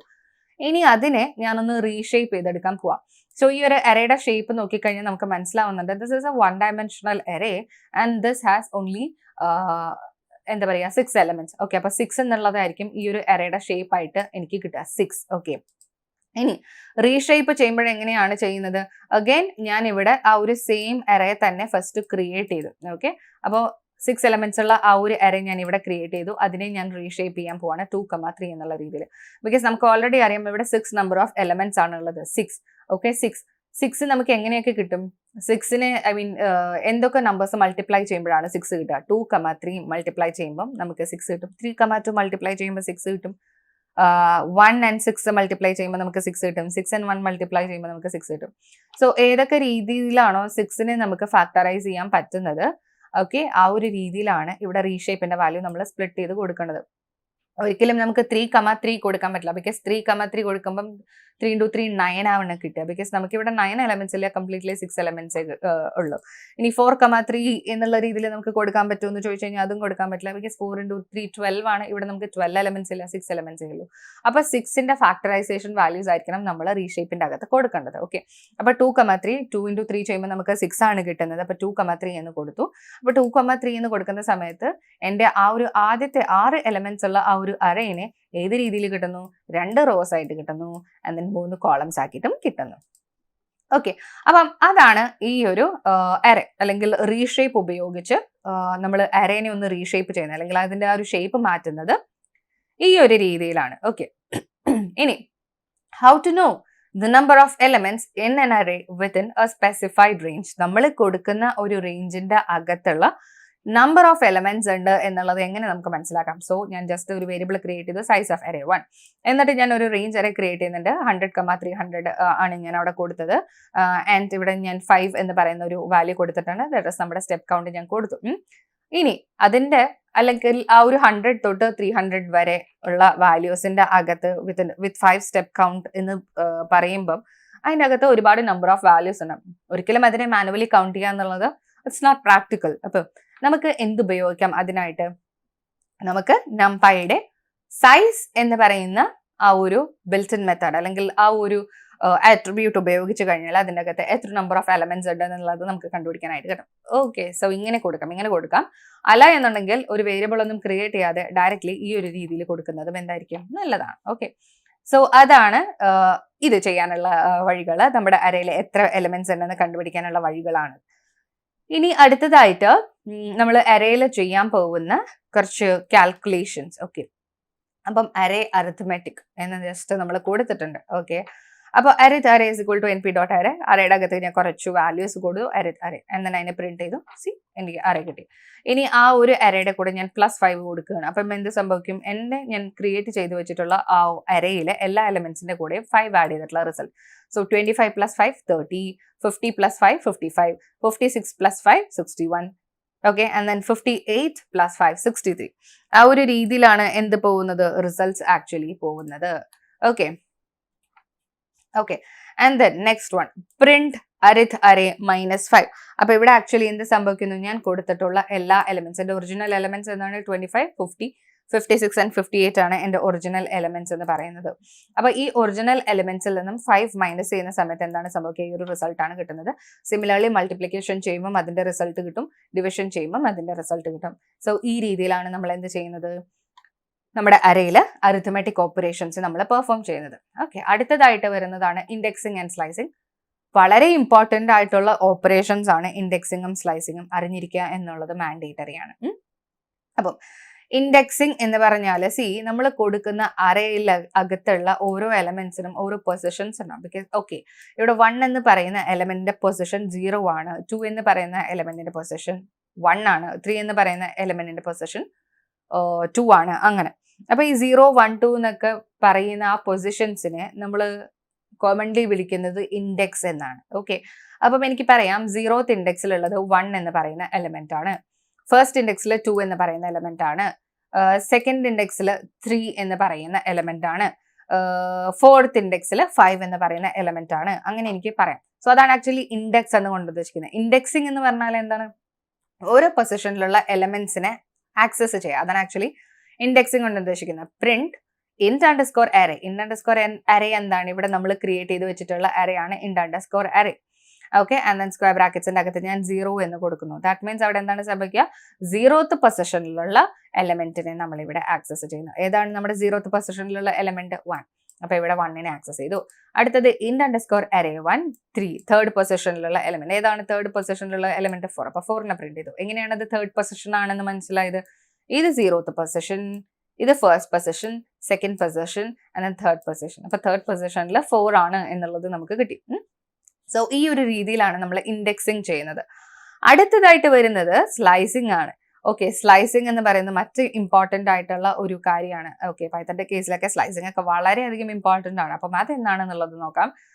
Okay, so int_array 1 4. ഓക്കെ, അപ്പം ഈ കോളൻ എന്നുകൊണ്ട് ഉദ്ദേശിക്കുന്നത് ഒരു സ്ലൈസിങ് ഓപ്പറേഷൻ ആണ് നമ്മൾ കോളൻ കൊണ്ട് ഉദ്ദേശിക്കുന്നത്. ഓക്കെ, അപ്പം നമ്മുടെ ഒറിജിനൽ അറേയിൽ എത്ര എലമെന്റ്സ് ആണുള്ളത്? 5 എലമെന്റ്സ് ഉണ്ട്, 1 മുതൽ 5 വരെ. 1 2 3 4 5 അങ്ങനെ 5 എലമെന്റ്സ് ആണ് നമ്മുടെ ഈ ഒരു അറേയുടെ അകത്തായിട്ട് ഉള്ളത്. ഇനി അതിനെ സ്ലൈസിങ് ഞാൻ പറയുന്നത്, സ്ലൈസിങ് ചെയ്യാനായിട്ട് നമ്മൾ ഉദ്ദേശിക്കുന്നത് എങ്ങനെയാണ്? 1, അല്ലെങ്കിൽ 1:4 വരെയാണ്. അതായത് ആദ്യത്തെ എലമെന്റ് മുതൽ 4ാമത്തെ എലമെന്റ് വരെ. ഓക്കെ, ഇവിടെ 1:4 എന്ന് ഉദ്ദേശിക്കുന്ന അവരുടെ പൊസിഷൻസ് ആണ്, അല്ലാതെ നമ്മുടെ അറേയുടെ അകത്തുള്ള വാല്യൂസ് അല്ല. ഓക്കെ, അപ്പൊ ഫസ്റ്റ് പൊസിഷനിൽ ആരാണുള്ളത്? 2 ആണുള്ളത്. ഓക്കെ, അപ്പൊ സെക്കൻഡ് എന്ന് പറയുന്നത് അല്ലെങ്കിൽ ഒരു 1 എന്ന് പറയുന്ന പൊസിഷൻ മുതൽ 4ാമത്തെ പൊസിഷൻ വരെ. സോ ഇത് ഫസ്റ്റ് പൊസിഷൻ, ഇത് സെക്കൻഡ് പൊസിഷൻ, ഇത് തേർഡ് പൊസിഷൻ ആൻഡ് ഇത് 4th പൊസിഷൻ. ആൻഡ് അഗൈൻ ശ്രദ്ധിക്കേണ്ട ഒരു കാര്യം, സ്ലൈസിങ് ചെയ്യുന്ന സമയത്ത് അവസാനത്തെ എലമെന്റിന്റെ ആ ഒരു പൊസിഷൻ നമ്മൾ സ്കിപ്പ് ചെയ്യുന്നു. ഏതാണ് അവസാനത്തെ എലമെന്റ്? 5. അവസാനം അല്ലെങ്കിൽ നമ്മൾ ഇവിടെ സ്ലൈസിങ്ങിന് കൊടുത്തിരിക്കുന്ന ആ ഒരു പൊസിഷൻ ഇല്ല, ആ ലാസ്റ്റ് പൊസിഷൻ. ആ ലാസ്റ്റ് പൊസിഷൻ നമ്മൾ സ്കിപ്പ് ചെയ്ത് അതിന്റെ തൊട്ട് മുൻപ് വരെയുള്ള പൊസിഷൻസിലെ വാല്യൂ ആയിരിക്കും പ്രിന്റ് ചെയ്യുക. സോ 1:4 എന്ന് പറയുമ്പോൾ എങ്ങനെയാണ് പോവുക? The first position, second position, third position and then fourth position. അപ്പോൾ ഫോർത്ത് പൊസിഷൻ നമ്മൾ സ്കിപ്പ് ചെയ്തു ആൻഡ് ഫസ്റ്റ് മുതൽ 3 വരെയുള്ള ഫസ്റ്റ് പൊസിഷൻ മുതൽ തേർഡ് പൊസിഷൻ വരെയുള്ള വാല്യൂസ് ആയിരിക്കും നമ്മൾ പ്രിന്റ് ചെയ്യുന്നത്. So 1, 2 and then 3. Okay, so ഇതാണ് പൊസിഷൻസ്. ആ പൊസിഷൻസിലുള്ള വാല്യൂ ആണ് നമുക്ക് 2, 3, 4 എന്നും പറഞ്ഞിട്ട് കിട്ടിയിട്ടുള്ളത്. ഓക്കെ, അപ്പൊ അതാണ് ഈ ഒരു രീതിയിലാണ് നമ്മൾ സ്ലൈസിങ് കൊടുക്കുന്നത്. അപ്പം സ്ലൈസിംഗിൽ നമ്മൾ കൊടുക്കുന്ന സമയത്ത് ആദ്യം നമ്മുടെ സ്റ്റാർട്ടിംഗ് വാല്യൂ കൊടുക്കുന്നു ആൻഡ് ദെൻ എൻഡിങ് വാല്യൂ കൊടുക്കുന്നു. ഇനി വേണമെങ്കിൽ നമുക്ക് ഒരു വാല്യൂ കൂടെ കോളൻ ഇട്ടിട്ട് കൊടുക്കാം. ആ കൊടുക്കുന്ന വാല്യൂ എന്ന് പറയുന്നത് ആക്ച്വലി സ്റ്റെപ്പ് കൗണ്ട് ആയിരിക്കും. ഓക്കെ, പക്ഷേ നമ്മുടെ സ്റ്റാർട്ടിംഗ് വാല്യൂ, എൻഡിങ് വാല്യൂ, ഈ സ്റ്റെപ്പ് കൗണ്ട് ഒക്കെ കൊടുക്കുക എന്നുള്ളത് ഇറ്റ് ഇസ് ഓപ്ഷണൽ. നമ്മുടെ ആവശ്യം അനുസരിച്ചിട്ട് മാറ്റും. വേണമെങ്കിൽ ജസ്റ്റ് ഒരു സിംഗിൾ കോളൻ ഇട്ടിട്ട് മാത്രം നമുക്ക് നമ്മുടെ ആ ഒരു പെർട്ടിക്കുലർ അറേസിലുള്ള വാല്യൂസിനെ പ്രിന്റ് ചെയ്ത് എടുക്കാനായിട്ട് പറ്റും. ജസ്റ്റ് ഒരു സിംഗിൾ കോളൻ മാത്രമാണ് ഇട്ട് കൊടുക്കുന്നതെന്നുണ്ടെങ്കിൽ ആ ഒരു അറേ കംപ്ലീറ്റ്ലി നമുക്ക് ഡിസ്പ്ലേ ചെയ്ത് കിട്ടും. ഓക്കെ, അപ്പം ഈ ഒരു രീതിയിലാണ് നമ്മൾ ചെയ്യുന്നത് സ്ലൈസിങ്. സോ നിങ്ങൾ ഇതൊന്ന് ട്രൈ ചെയ്ത് നോക്കുക. Okay, so it's very simple. ഇനി അറേയുടെ അകത്തുള്ള എലമെന്റ്സിനെ എങ്ങനെ മോഡിഫൈ ചെയ്യാനായിട്ട് പറ്റും. ഓക്കെ, സോ അതാണ് നമ്മൾ ഇനി ചെയ്യാൻ പോകുന്നത്. സോ മോഡിഫൈ ചെയ്യുന്നതിനായിട്ട് ഞാൻ ഒരു സെപ്പറേറ്റ് അറേ ക്രിയേറ്റ് ചെയ്യാണ്. 10, 20, 30 എന്ന് പറയുന്ന 3 വാല്യൂസ് വരുന്ന ഒരു അറേ ഞാനിവിടെ ക്രിയേറ്റ് ചെയ്യാണ്. ഓക്കെ, ആൻഡ് ദെൻ ഞാൻ അതിനെ പ്രിന്റ് ചെയ്തു. സോ എൻ്റെ അറേ എന്ന് പറയുന്നത് ഇപ്പം 10, 20, 30 എന്നാണ് കിടക്കുന്നത്. ഓക്കെ, ഞാനിവിടെ എന്താ കൊടുക്കുന്നത്? mod_array of 1, അതായത് ഫസ്റ്റ് പൊസിഷൻ. ഓക്കെ, എങ്ങനെയാണ് നമ്മൾ ഒരു എലമെന്റിനെ ആക്സസ് ചെയ്യേണ്ടത്? നമ്മൾ ക്രിയേറ്റ് ചെയ്തിട്ടുള്ള അറേയുടെ പേര് ആൻഡ് ദെൻ സ്ക്വയർ ബ്രാക്കറ്റ്സിന്റെ അകത്ത് നമ്മൾ കൊടുത്തിട്ടുള്ള എലമെന്റിന്റെ പൊസിഷൻ, അത് കൊടുത്തിട്ടാണ് നമ്മൾ എന്ത് ചെയ്യുന്നത്? ആക്സസ് ചെയ്യുന്നത്. സോ ഞാൻ പൊസിഷൻ കൊടുത്തു, അതിൽ 15 എന്ന് കൊടുത്തു. സോ ഇവിടെ എന്താണ് ഉദ്ദേശിക്കുന്നത്? ഫസ്റ്റ് പൊസിഷനിൽ 15 വരണം. ഫസ്റ്റ് പൊസിഷനിൽ ഇപ്പോൾ ഉള്ള എലമെന്റ് ആരാണ്? 20 ആണ്. അപ്പം mod_array of 1 is equal to 15. So ഈ ഒരു പൊസിഷനിൽ ഞാൻ 15 കൊടുത്തു. ഓക്കെ, സോ 20ക്ക് പകരം ഇവിടെ 15 വന്നു. ഈ ഒരു രീതിയിൽ നമുക്ക് എന്ത് ചെയ്യാം? നമ്മുടെ അറേനെ മോഡിഫൈ ചെയ്യാനായിട്ട് പറ്റും. ഇനി നമ്മുടെ 2 ഡയമെൻഷണൽ അറേ ഉപയോഗിച്ചിട്ട് ഇൻഡെക്സിങ്ങും ആക്സസിങ്, ലൈക്ക് എലമെന്റ്സിനെ ആക്സസ് ചെയ്യുന്നത് എങ്ങനെ എന്നുള്ളതാണ് നമ്മൾ നോക്കുന്നത്. Okay, so array is equal to np.array. അതിനകത്ത് നമ്മൾ കുറെ വാല്യൂസ് കൊടുത്തിട്ടുണ്ട്. 1, 2, 3, 4, 5, 6, 7, 8, 9. സോ ഇതെന്താണ്? It is A 2 dimensional array. ഇവിടെ നമുക്ക് 3 റോസ് ഉണ്ട്, 3 റോസ് ഉണ്ട്, 3 കോളംസ് ആണ് വരുന്നത്. അപ്പം 2 ഡയമെൻഷണൽ അറേയിൽ നിന്ന് ഒരു എലമെന്റിനെ എങ്ങനെ ആക്സസ് ചെയ്യും? അപ്പൊ ഇവിടെ നമ്മൾ എന്താണ് പറയുന്നത്? നമ്മൾ ക്രിയേറ്റ് ചെയ്ത് വെച്ചിട്ടുള്ള ആ ഒരു അറേയിൽ 0th റോയിലും ഫസ്റ്റ് കോളത്തിലും വരുന്ന എലമെന്റ്. 0th റോ എന്ന് പറയുന്നത് ഇതാണ് 0th റോ. ഇത് 0th റോ, ഇത് ഫസ്റ്റ് റോ ആൻഡ് ദെൻ ഇത് സെക്കൻഡ് റോ. ഓക്കെ, ഇനി കോളത്തിന്റെ കേസ് പറയുമ്പം ഇത് ലൈക്ക് 1, 4, 7 വരുന്നത് 0th കോളം, 2, 5, 8 വരുന്നത് ഫസ്റ്റ് കോളം, 3, 6, 9 അതാണ് നമ്മുടെ മൂന്നാമത്തെ കോളം എന്ന് പറയുന്നത്. ഓക്കെ, പക്ഷെ position wise 0, 1 and then 2 second column എന്നാണ് പറയുക. ഓക്കെ, അപ്പം നമ്മുടെ ആവശ്യം അനുസരിച്ച് 0th റോയിലും ഫസ്റ്റ് കോളത്തിലും വരുന്ന എലമെന്റ്, 0th റോയിലും ഫസ്റ്റ് കോളത്തിലും ഏതാണ് ഫസ്റ്റ് കോളം? ഇതാണ് 2, 5, 8 എന്ന് പറയുന്നതാണ് ഫസ്റ്റ് കോളം. അപ്പൊ 0th റോയിലും ഫസ്റ്റ് കോളത്തിലും വരുന്ന എലമെന്റ് എന്ന് പറയുന്നത് എന്താണ്? 2 ആണ്. അപ്പൊ ആ 2 നമുക്ക് ഇവിടെ പ്രിന്റ് ചെയ്തിട്ട് ഇനി പ്രിന്റ് int_array 2 സ്ക്വയർ ബ്രാക്കറ്റ്സിന്റെ അകത്ത് 2, 2 നമ്മൾ കൊടുത്തിട്ടുണ്ട്. So second row, okay, second row എന്ന് പറയുമ്പോൾ എന്താണ്? 0, 1 ആൻഡ് ദെൻ 2 ഇതാണ് നമ്മുടെ സെക്കൻഡ് റോ. സെക്കൻഡ് റോയിലുള്ള സെക്കൻഡ് പൊസിഷൻ ഏതാണ്? Second position second column. Second റോയിൽ സെക്കൻഡ് കോളം. അപ്പൊ ഇത് സെക്കൻഡ് റോ. ഇനി സെക്കൻഡ് കോളം ഏതാണ്? ഇത് 0th കോളം, ഇത് ഫസ്റ്റ് കോളം. ഓക്കെ, 2, 5, 8 എന്ന് പറയുന്നത് നമ്മുടെ ഫസ്റ്റ് കോളം ആൻഡ് ദെൻ 3, 6, 9 എന്ന് പറയുന്നത് സെക്കൻഡ് കോളം.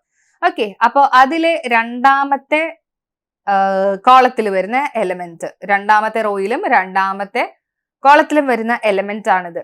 ഓക്കെ, അപ്പം അങ്ങനെ ഒരു എലമെന്റ് ഏതാണ് ഇവിടെ? 9. അപ്പൊ 9നെ നമ്മൾ പ്രിന്റ് ചെയ്തു. ഓക്കെ, ആൻഡ് ദെൻ സിമിലർലി നമുക്ക് ഇതേപോലെ സ്ലൈസിങ് ഓപ്പറേഷൻസ് ഒക്കെ ഒരുപാട് ചെയ്യാനായിട്ട് പറ്റും. ഓക്കെ, പിന്നെ നമുക്ക് അറേയിൽ വരുന്ന കുറച്ച് ബേസിക് ആയിട്ടുള്ള അറേ അഗ്രിഗേഷൻ ഓപ്പറേഷൻസ് ഉണ്ട്. ആ ഓപ്പറേഷൻസ് ആണ് നമ്മൾ ഇനി പറയാൻ പോകുന്നത്.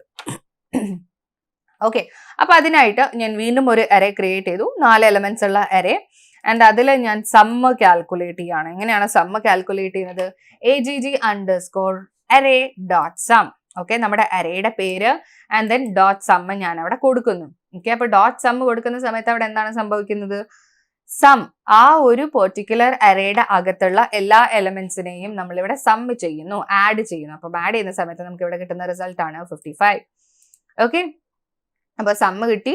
ഇനി അതേപോലെ സമ്മ് മാത്രമല്ല, ഒരുപാട് ഓപ്പറേഷൻസ് ലൈക്ക് സി മിൻ എന്ന് പറയുമ്പോൾ എന്താണ് സംഭവിക്കുക, ആ ഒരു അറയിൽ മിനിമം എലമെന്റ് കിട്ടും, മാക്സ് എന്ന് പറയുമ്പോൾ മാക്സിമം എലമെന്റ് കിട്ടും. അതേപോലെ തന്നെ നമുക്ക് മീൻ കാൽക്കുലേറ്റ് ചെയ്യാം, സ്റ്റാൻഡേർഡ് ഡീവിയേഷൻ കാൽക്കുലേറ്റ് ചെയ്യാം, അങ്ങനെ പലതരത്തിലുള്ള ഓപ്പറേഷൻസ് നമുക്ക് ഇവിടെ ചെയ്യാനായിട്ട് പറ്റും. സി ഇനി നമുക്ക് രണ്ട് അറേസിനെ കോൺകാറ്റിനേറ്റ് ചെയ്യണം അല്ലെങ്കിൽ ജോയിൻ ചെയ്യണം എന്നുണ്ടെങ്കിൽ അതും നമുക്ക് ചെയ്യാം. സോ ഞാനിവിടെ ജോയിൻ അറേ 1 എന്ന് പറഞ്ഞിട്ടുള്ള എന്താ പറയുക ഒരു അറേ ക്രിയേറ്റ് ചെയ്തു, ജോയിൻ അറേ 2 അങ്ങനെ 2 അറേ ക്രിയേറ്റ് ചെയ്തു. രണ്ടും 1 ഡയമെൻഷണൽ അറേ ആണ്. ഇനി ഞാൻ കോൺകാറ്റ് ചെയ്യാൻ പോവാണ്, രണ്ടിനെയും ജോയിൻ ചെയ്യാൻ പോവാണ്. എങ്ങനെയാണ് ചെയ്യുന്നത്? NumPyയിൽ നമുക്ക് കോൺകാറ്റിനേറ്റ് എന്ന് പറഞ്ഞിട്ടുള്ള ഒരു ബിൽറ്റ് ഇൻ മെത്തേഡ് അവൈലബിൾ ആണ്. അപ്പം ആ ഒരു ബിൽറ്റ് ഇൻ മെത്തേഡ് ഉപയോഗിച്ച് ഈ ഒരു കോൺകാറ്റിനേഷൻ നമുക്ക് പെർഫോം ചെയ്യാനായിട്ട് പറ്റും. സോ ആ ഒരു കോൺകാറ്റിനേഷൻ അല്ലെങ്കിൽ ആ ഒരു കോൺകാറ്റിനേറ്റ് എന്ന് പറയുന്ന ഒരു ഫംഗ്ഷൻ്റെ അകത്ത് join array 1 join underscore array 2 okay അങ്ങനെ നമ്മൾ കൊടുത്തു, രണ്ടിനെയും നമ്മൾ ജോയിൻ ചെയ്തു. സോ ജോയിൻ റിസൾട്ട് പ്രിന്റ് ചെയ്യുന്ന സമയത്ത് ആ 2 എലിമെന്റ്സ് അല്ലെങ്കിൽ ആ ഒരു 2 അറേനെ ജോയിൻ ചെയ്തിട്ടുള്ള റിസൾട്ട്സ് ആണ് നമുക്ക് ഇവിടെ പ്രിന്റ് ചെയ്ത് കാണിക്കുന്നത്. ഓക്കെ ആൻഡ് നെക്സ്റ്റ് വൺ മറ്റൊരു മെത്തേഡാണ് വേർ എന്ന് പറയുന്നത്. ഓക്കെ സെർച്ച് ചെയ്യാനായിട്ട് നമ്മൾ ഉപയോഗിക്കുന്ന ഒരു ഫംഗ്ഷൻ ആണ് NumPyയിലുള്ള വേർ എന്ന് പറയുന്ന മെത്തേഡ്. അഗൈൻ ഞാൻ ഒരു അറേ ക്രിയേറ്റ് ചെയ്യാണ്, ഒറിജിനൽ അറേ എന്ന് പറഞ്ഞിട്ട് 1 2 3 4 5 4 4 അങ്ങനെ എലിമെന്റ്സ് ആണ് കൊടുത്തത്. ഇനിയിപ്പോൾ എനിക്കൊരു ഐറ്റം സെർച്ച് ചെയ്യണം, 4 എന്ന് പറയുന്ന ഐറ്റം സെർച്ച് ചെയ്യണമെന്ന് വിചാരിക്കുക. അപ്പം ആ സെർച്ച് ചെയ്യാനായിട്ട് നമ്മൾ ഉപയോഗിക്കുന്ന ഫംഗ്ഷൻ ആണ് എന്ത് വേർ. സോ np.where സർക്കുലർ ബ്രാക്കറ്റ്സിനകത്ത് original underscore array is equal to 4 4 ഉണ്ടോ എന്ന് നമ്മൾ ചെക്ക് ചെയ്യണം. നമ്മുടെ ഒറിജിനൽ അറേക്കകത്ത് നമുക്ക് വേണ്ട എലമെന്റ് ഉണ്ടോ എന്ന് നമ്മൾ ചെക്ക് ചെയ്യാൻ കൊടുക്കുന്ന ഒരു കണ്ടീഷനാണ് ഈക്വൽ ടു 4. അവിടെ 4 ഉണ്ടോ, ഉണ്ടെങ്കിൽ എന്ത് ചെയ്യാം, അതിന്റെ പൊസിഷൻസ് പ്രിന്റ് ചെയ്യാം. സോ ഏതൊക്കെ പൊസിഷൻസിലാണ് 4 ഉള്ളതെന്നാണ് കാണിച്ചിട്ടുള്ളത്. തേർഡ് പൊസിഷനിൽ 4 ഉണ്ട്. സോ നമുക്ക് ചെക്ക് ചെയ്യാം തേർഡ് പൊസിഷനിൽ 4 ഉണ്ടോ. യെസ്, ഇത് 0th പൊസിഷൻ, ഇത് ഫസ്റ്റ് പൊസിഷൻ, ഇത് സെക്കൻഡ് പൊസിഷൻ ആൻഡ് ദെൻ ഇത് തേർഡ് പൊസിഷൻ. യെസ്, തേർഡ് പൊസിഷനിൽ 4 ഉണ്ട്.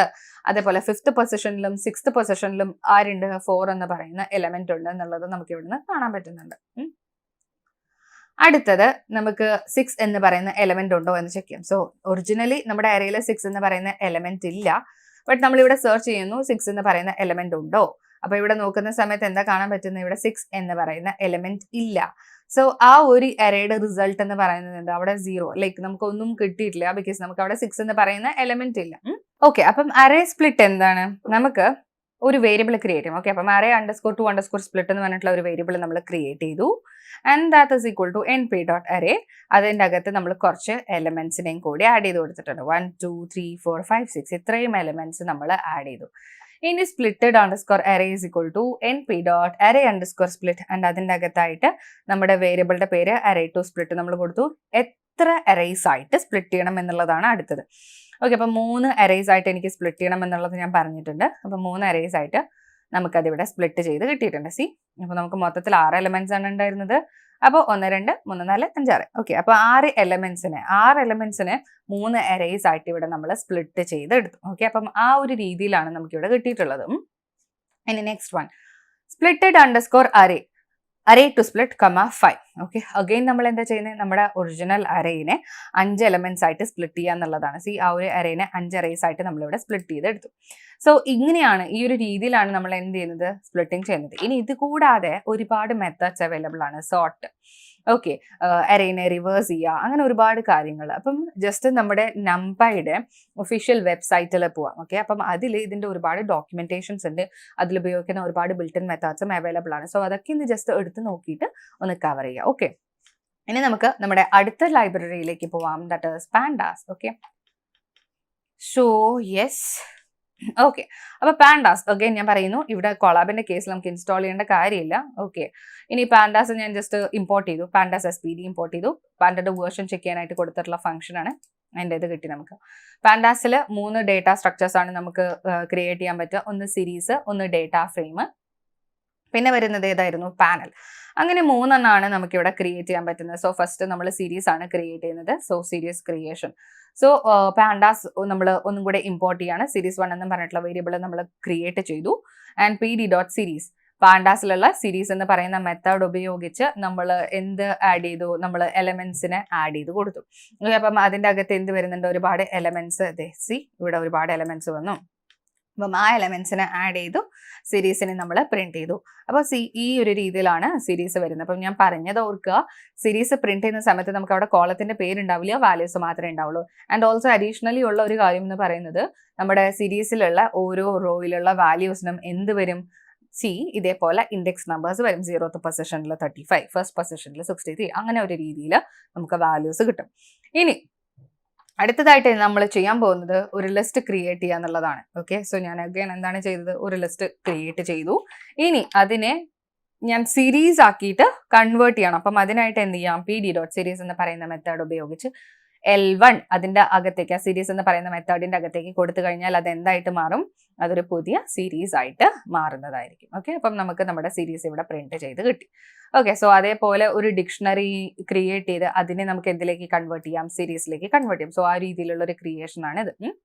അപ്പോൾ ഈ പറഞ്ഞ പല രീതിയിൽ നമുക്ക് എന്ത് ക്രിയേറ്റ് ചെയ്യാം, നമ്മുടെ സീരീസ് നമുക്ക് ക്രിയേറ്റ് ചെയ്യാം. ഓക്കെ, അതേപോലെ നമ്മൾ അറേസിൽ പറഞ്ഞ പോലെ തന്നെ ഈ പറയുന്ന സീരീസിലും ഈ പറഞ്ഞ ഇൻഡെക്സിങ്ങും സ്ലൈസിങ്ങും നമുക്ക് ചെയ്യാനായിട്ട് പറ്റും. വളരെ സിമ്പിൾ ആയിട്ട് ചെയ്യാൻ പറ്റും. ഓക്കെ, അതേപോലെ തന്നെ integer based indexing and then location based indexing എന്നൊക്കെ പറഞ്ഞിട്ട് രണ്ട് രീതിയിൽ, അല്ലെങ്കിൽ ലേബൽ ബേസ്ഡ് ഇൻഡെക്സിങ് അങ്ങനെ രണ്ട് രീതിയിൽ നമുക്ക് ഇൻഡെക്സിങ് ഇവിടെ ചെയ്യാനായിട്ട് പറ്റും. ബിൽറ്റ് ഇൻ മെത്തേഡ്സ് ഉപയോഗിച്ചിട്ട് ചെയ്യാം. അതല്ല എന്നുണ്ടെങ്കിൽ ബിൽറ്റ് ഇൻ മെത്തേഡ്സ് ഇല്ലാതെയും നമുക്ക് എന്ത് ചെയ്യാനായിട്ട് പറ്റും, ഈ പറയുന്ന ഇൻഡെക്സിങ് ചെയ്യാനായിട്ട് പറ്റും. ഓക്കെ, ഇനി വരുന്നത് എന്താണ്, നമ്മുടെ അഗ്രഗേറ്റ് ഫങ്ഷൻസ് ആണ്. അപ്പോൾ നംപൈയിൽ പറഞ്ഞ പോലെ തന്നെ ഇവിടെയും നമുക്ക് എന്ത് ചെയ്യാൻ പറ്റും, അഗ്രഗേറ്റ് ഫങ്ഷൻസ് ക്രിയേറ്റ് ചെയ്യാൻ പറ്റും. ഓക്കെ, അപ്പൊ ഇവിടെ സീരീസ് 2 എന്ന് പറയുന്നത് ഇതാണ് ആക്ച്വലി നമ്മുടെ സീരീസ് 2. ഇതിന്റെ അകത്തുള്ള വാല്യൂസിന്റെ സം ആണ്. സീരീസ് 2.sum എന്ന് കൊടുക്കുന്ന സമയത്ത് എന്താണ് സംഭവിക്കുക, നമുക്ക് ഇതിൻ്റെ ഉള്ള എല്ലാ വാല്യൂസിന്റെയും സമ്മ് എടുത്ത് കിട്ടുന്നതായിരിക്കും. അതേപോലെ തന്നെ മീൻ, മീഡിയൻ, മാക്സ്, മിൻ, സ്റ്റാൻഡേർഡ് ഡീവിയേഷൻ, വേരിയൻസ്, ഇതുപോലെയുള്ള പല കാര്യങ്ങൾ നമുക്കിവിടെ കാൽക്കുലേറ്റ് ചെയ്തെടുക്കാം. ഓക്കെ, സോ ഇതാണ് അബൌട്ട് സീരീസിനെ കുറിച്ച് പറയാനുള്ളത്.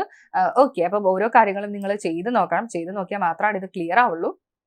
Okay, and next moving into data frame. Okay, ഒരു ഡേറ്റ ഫ്രെയിം എന്ന് പറഞ്ഞാൽ എന്താണ്, it is A 2-dimensional series എന്ന് നമ്മൾ പറഞ്ഞിട്ടുണ്ടായിരുന്നു അല്ലേ. അപ്പം it is actually A collection of rows and columns. ഒരു ടേബിൾ ലൈക്ക് സ്ട്രക്ചർ ആയിരിക്കും ഉണ്ടാവുക. അതിന് എന്തുണ്ടാവും, ഹെഡിങ് ഓൾസോ ഉണ്ടാവും, കോളം നെയിംസ് ഉണ്ടാവും. അപ്പം എങ്ങനെയാണ് ഒരു ഡേറ്റ ഫ്രെയിം ക്രിയേറ്റ് ചെയ്യുന്നത്? സോ ഫസ്റ്റ് ഓഫ് ഓൾ ഞാൻ ഡേറ്റ 1 എന്നൊരു വേരിയബിൾ ക്രിയേറ്റ് ചെയ്ത് അതിനകത്ത് ഞാൻ ആക്ച്വലി ഒരു ഡിക്ഷണറി ആണ് ക്രിയേറ്റ് ചെയ്യുന്നത്. ഓക്കെ, അപ്പം ഡിക്ഷണറിയുടെ കീ ആണ് എന്ത്, നെയിം എന്ന് പറയുന്നത്. അതിലുള്ള വാല്യൂസ് ആണ് എന്ത്, ഇത്. അടുത്തത് ഏജ് ആണ് നമ്മുടെ കീ, അതിന്റെ വാല്യൂസ് ആണിത്. അതേപോലെ സിറ്റി ആണ് കീ, അതിന്റെ വാല്യൂസ് ആണ് ഈ കാണുന്നത്. ഓക്കെ, അപ്പൊ name, age and then city, അങ്ങനെ 3 എണ്ണം. സോ 3 കീ വാല്യൂ പെയേഴ്സ് ഉണ്ട്. നെയിം എന്ന് പറയുന്ന കീയുടെ വാല്യൂസ് ആണ് എന്ത്, John, Jane and then Mike and then Sarah എന്ന് പറയുന്നത്.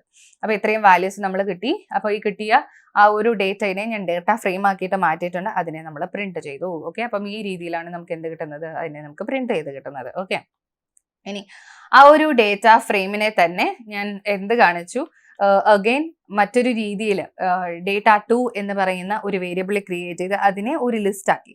ആ ലിസ്റ്റിന്റെ അകത്ത് കീ വാല്യൂ പെയേഴ്സ് ഒരു ഡിക്ഷണറി രൂപേണ കൊടുത്തു. അതിനെ പ്രിന്റ് ചെയ്യുമ്പോൾ ഈ രീതിയിൽ നമുക്ക് കിട്ടുന്നു. സോ ഈ രീതിയിലും നമുക്ക് എന്ത് ക്രിയേറ്റ് ചെയ്യാം, ഒരു ഡേറ്റ ഫ്രെയിം ക്രിയേറ്റ് ചെയ്യാൻ പറ്റും.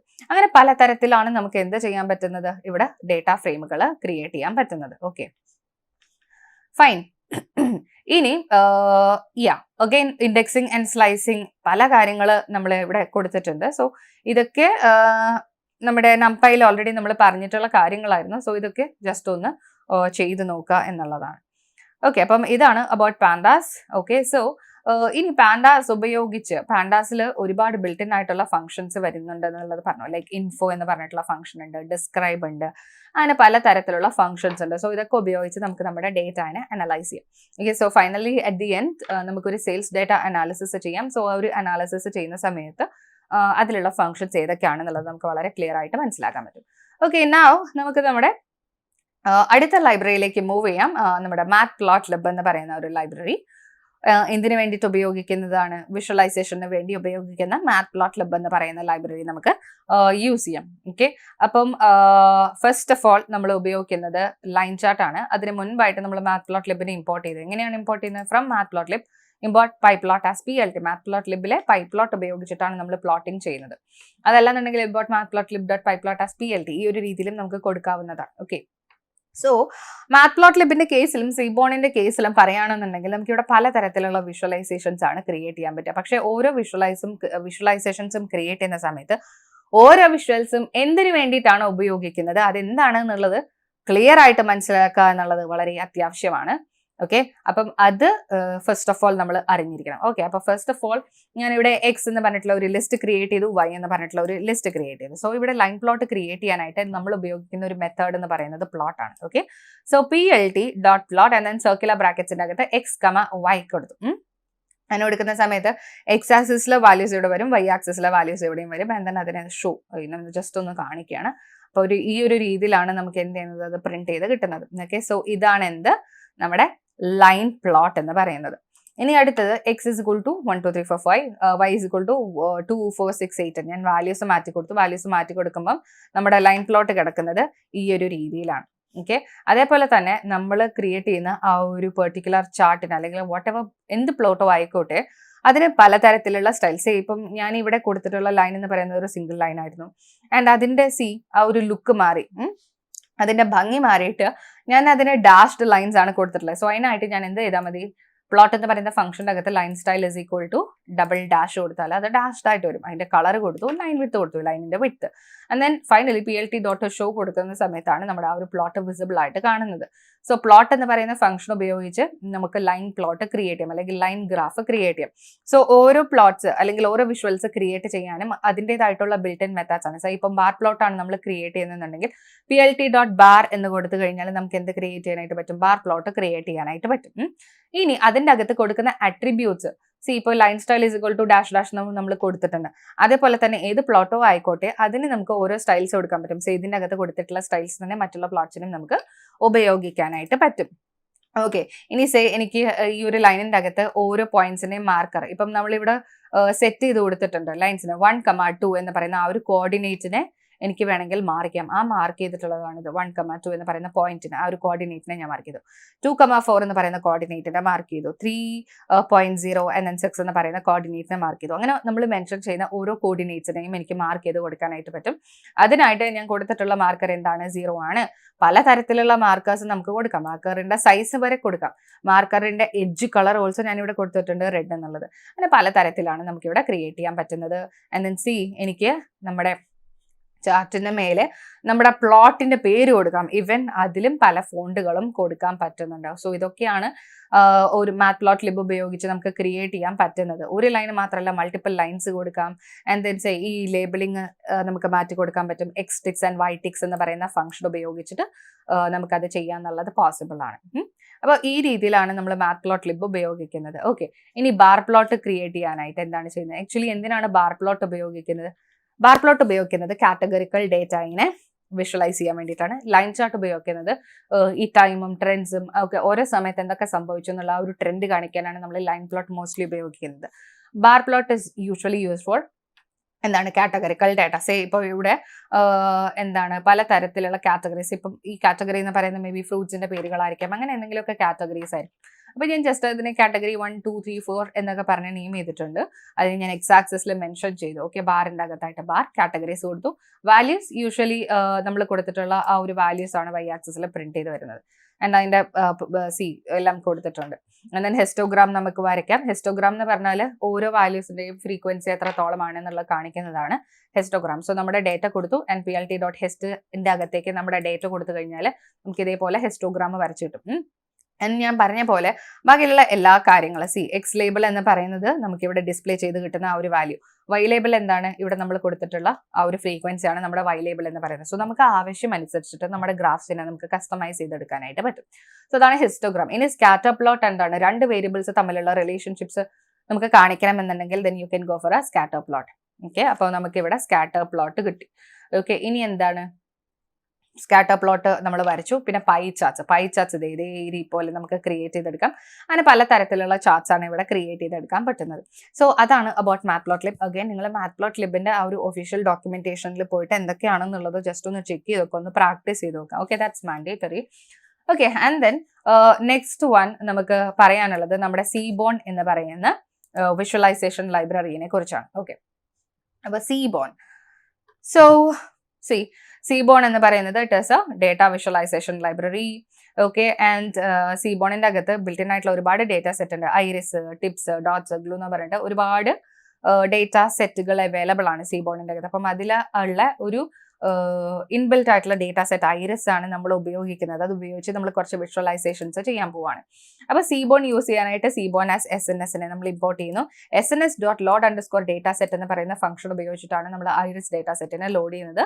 ആൻഡ് ദെൻ അതിന്റെ ഹെഡ് നമ്മൾ എടുത്തു. ഹെഡ് എടുക്കുമ്പോൾ ഈ ഒരു രീതിയിലാണ് നമുക്ക് റിസൾട്ട് കാണുന്നത്. ഓക്കെ, സാമ്പിൾ എടുക്കുന്ന സമയത്ത് നമ്മുടെ ആ ഒരു ഡേറ്റ സെറ്റിലുള്ള ഏതെങ്കിലും 5 റോസ് ആയിരിക്കും നമുക്ക് പ്രിന്റ് ചെയ്ത് കിട്ടുക. ഓക്കെ, ആൻഡ് ദെൻ ഇവിടെ നമുക്ക് എത്ര കോളംസ് ഉണ്ട്? 5 കോളംസ് ആണുള്ളത്. Sepal length, sepal width, petal length and petal width, species എന്ന് പറയുന്നതാണ് നമ്മുടെ അവസാനത്തെ കോളം. ഓക്കെ, അപ്പോൾ ആ സ്പീഷീസ് എന്ന് പറയുന്ന കോളത്തിന്റെ വാല്യൂ കൗണ്ട്സ് ഞാൻ എടുത്തു. അങ്ങനെ എടുക്കുന്ന സമയത്ത് നമുക്ക് ആ ഒരു സ്പീഷീസ് എന്ന് പറയുന്ന കോളത്തിൽ എന്തൊക്കെ വാല്യൂസ് ഉണ്ടോ? മെയിൻലി 3 വാല്യൂസ് ആണുള്ളത്. സെറ്റോസ, വെർജിനിക്ക, വേഴ്സിക്കളർ എന്ന് പറഞ്ഞ 3 വാല്യൂസ്. ആ 3 വാല്യൂസിന്റെ വാല്യൂ കൗണ്ട്സ് എടുത്തു. സോ സെറ്റോസ എന്ന് പറയുന്ന അതിൽ മാത്രം 50 ഫ്ലവേഴ്സ് ആണ് വരുന്നത്. വേഴ്സിക്കളർ എന്ന് പറയുന്ന സ്പീഷീസിൽ 50 ഫ്ലവേഴ്സ്, വെർജിനിക്ക എന്ന് പറയുന്ന സ്പീഷീസിൽ 50 ഫ്ലവേഴ്സ്. ബിക്കോസ് ഐറിസ് എന്ന് പറയുന്നത് ആക്ച്വലി ഫ്ലവർ ആണ്.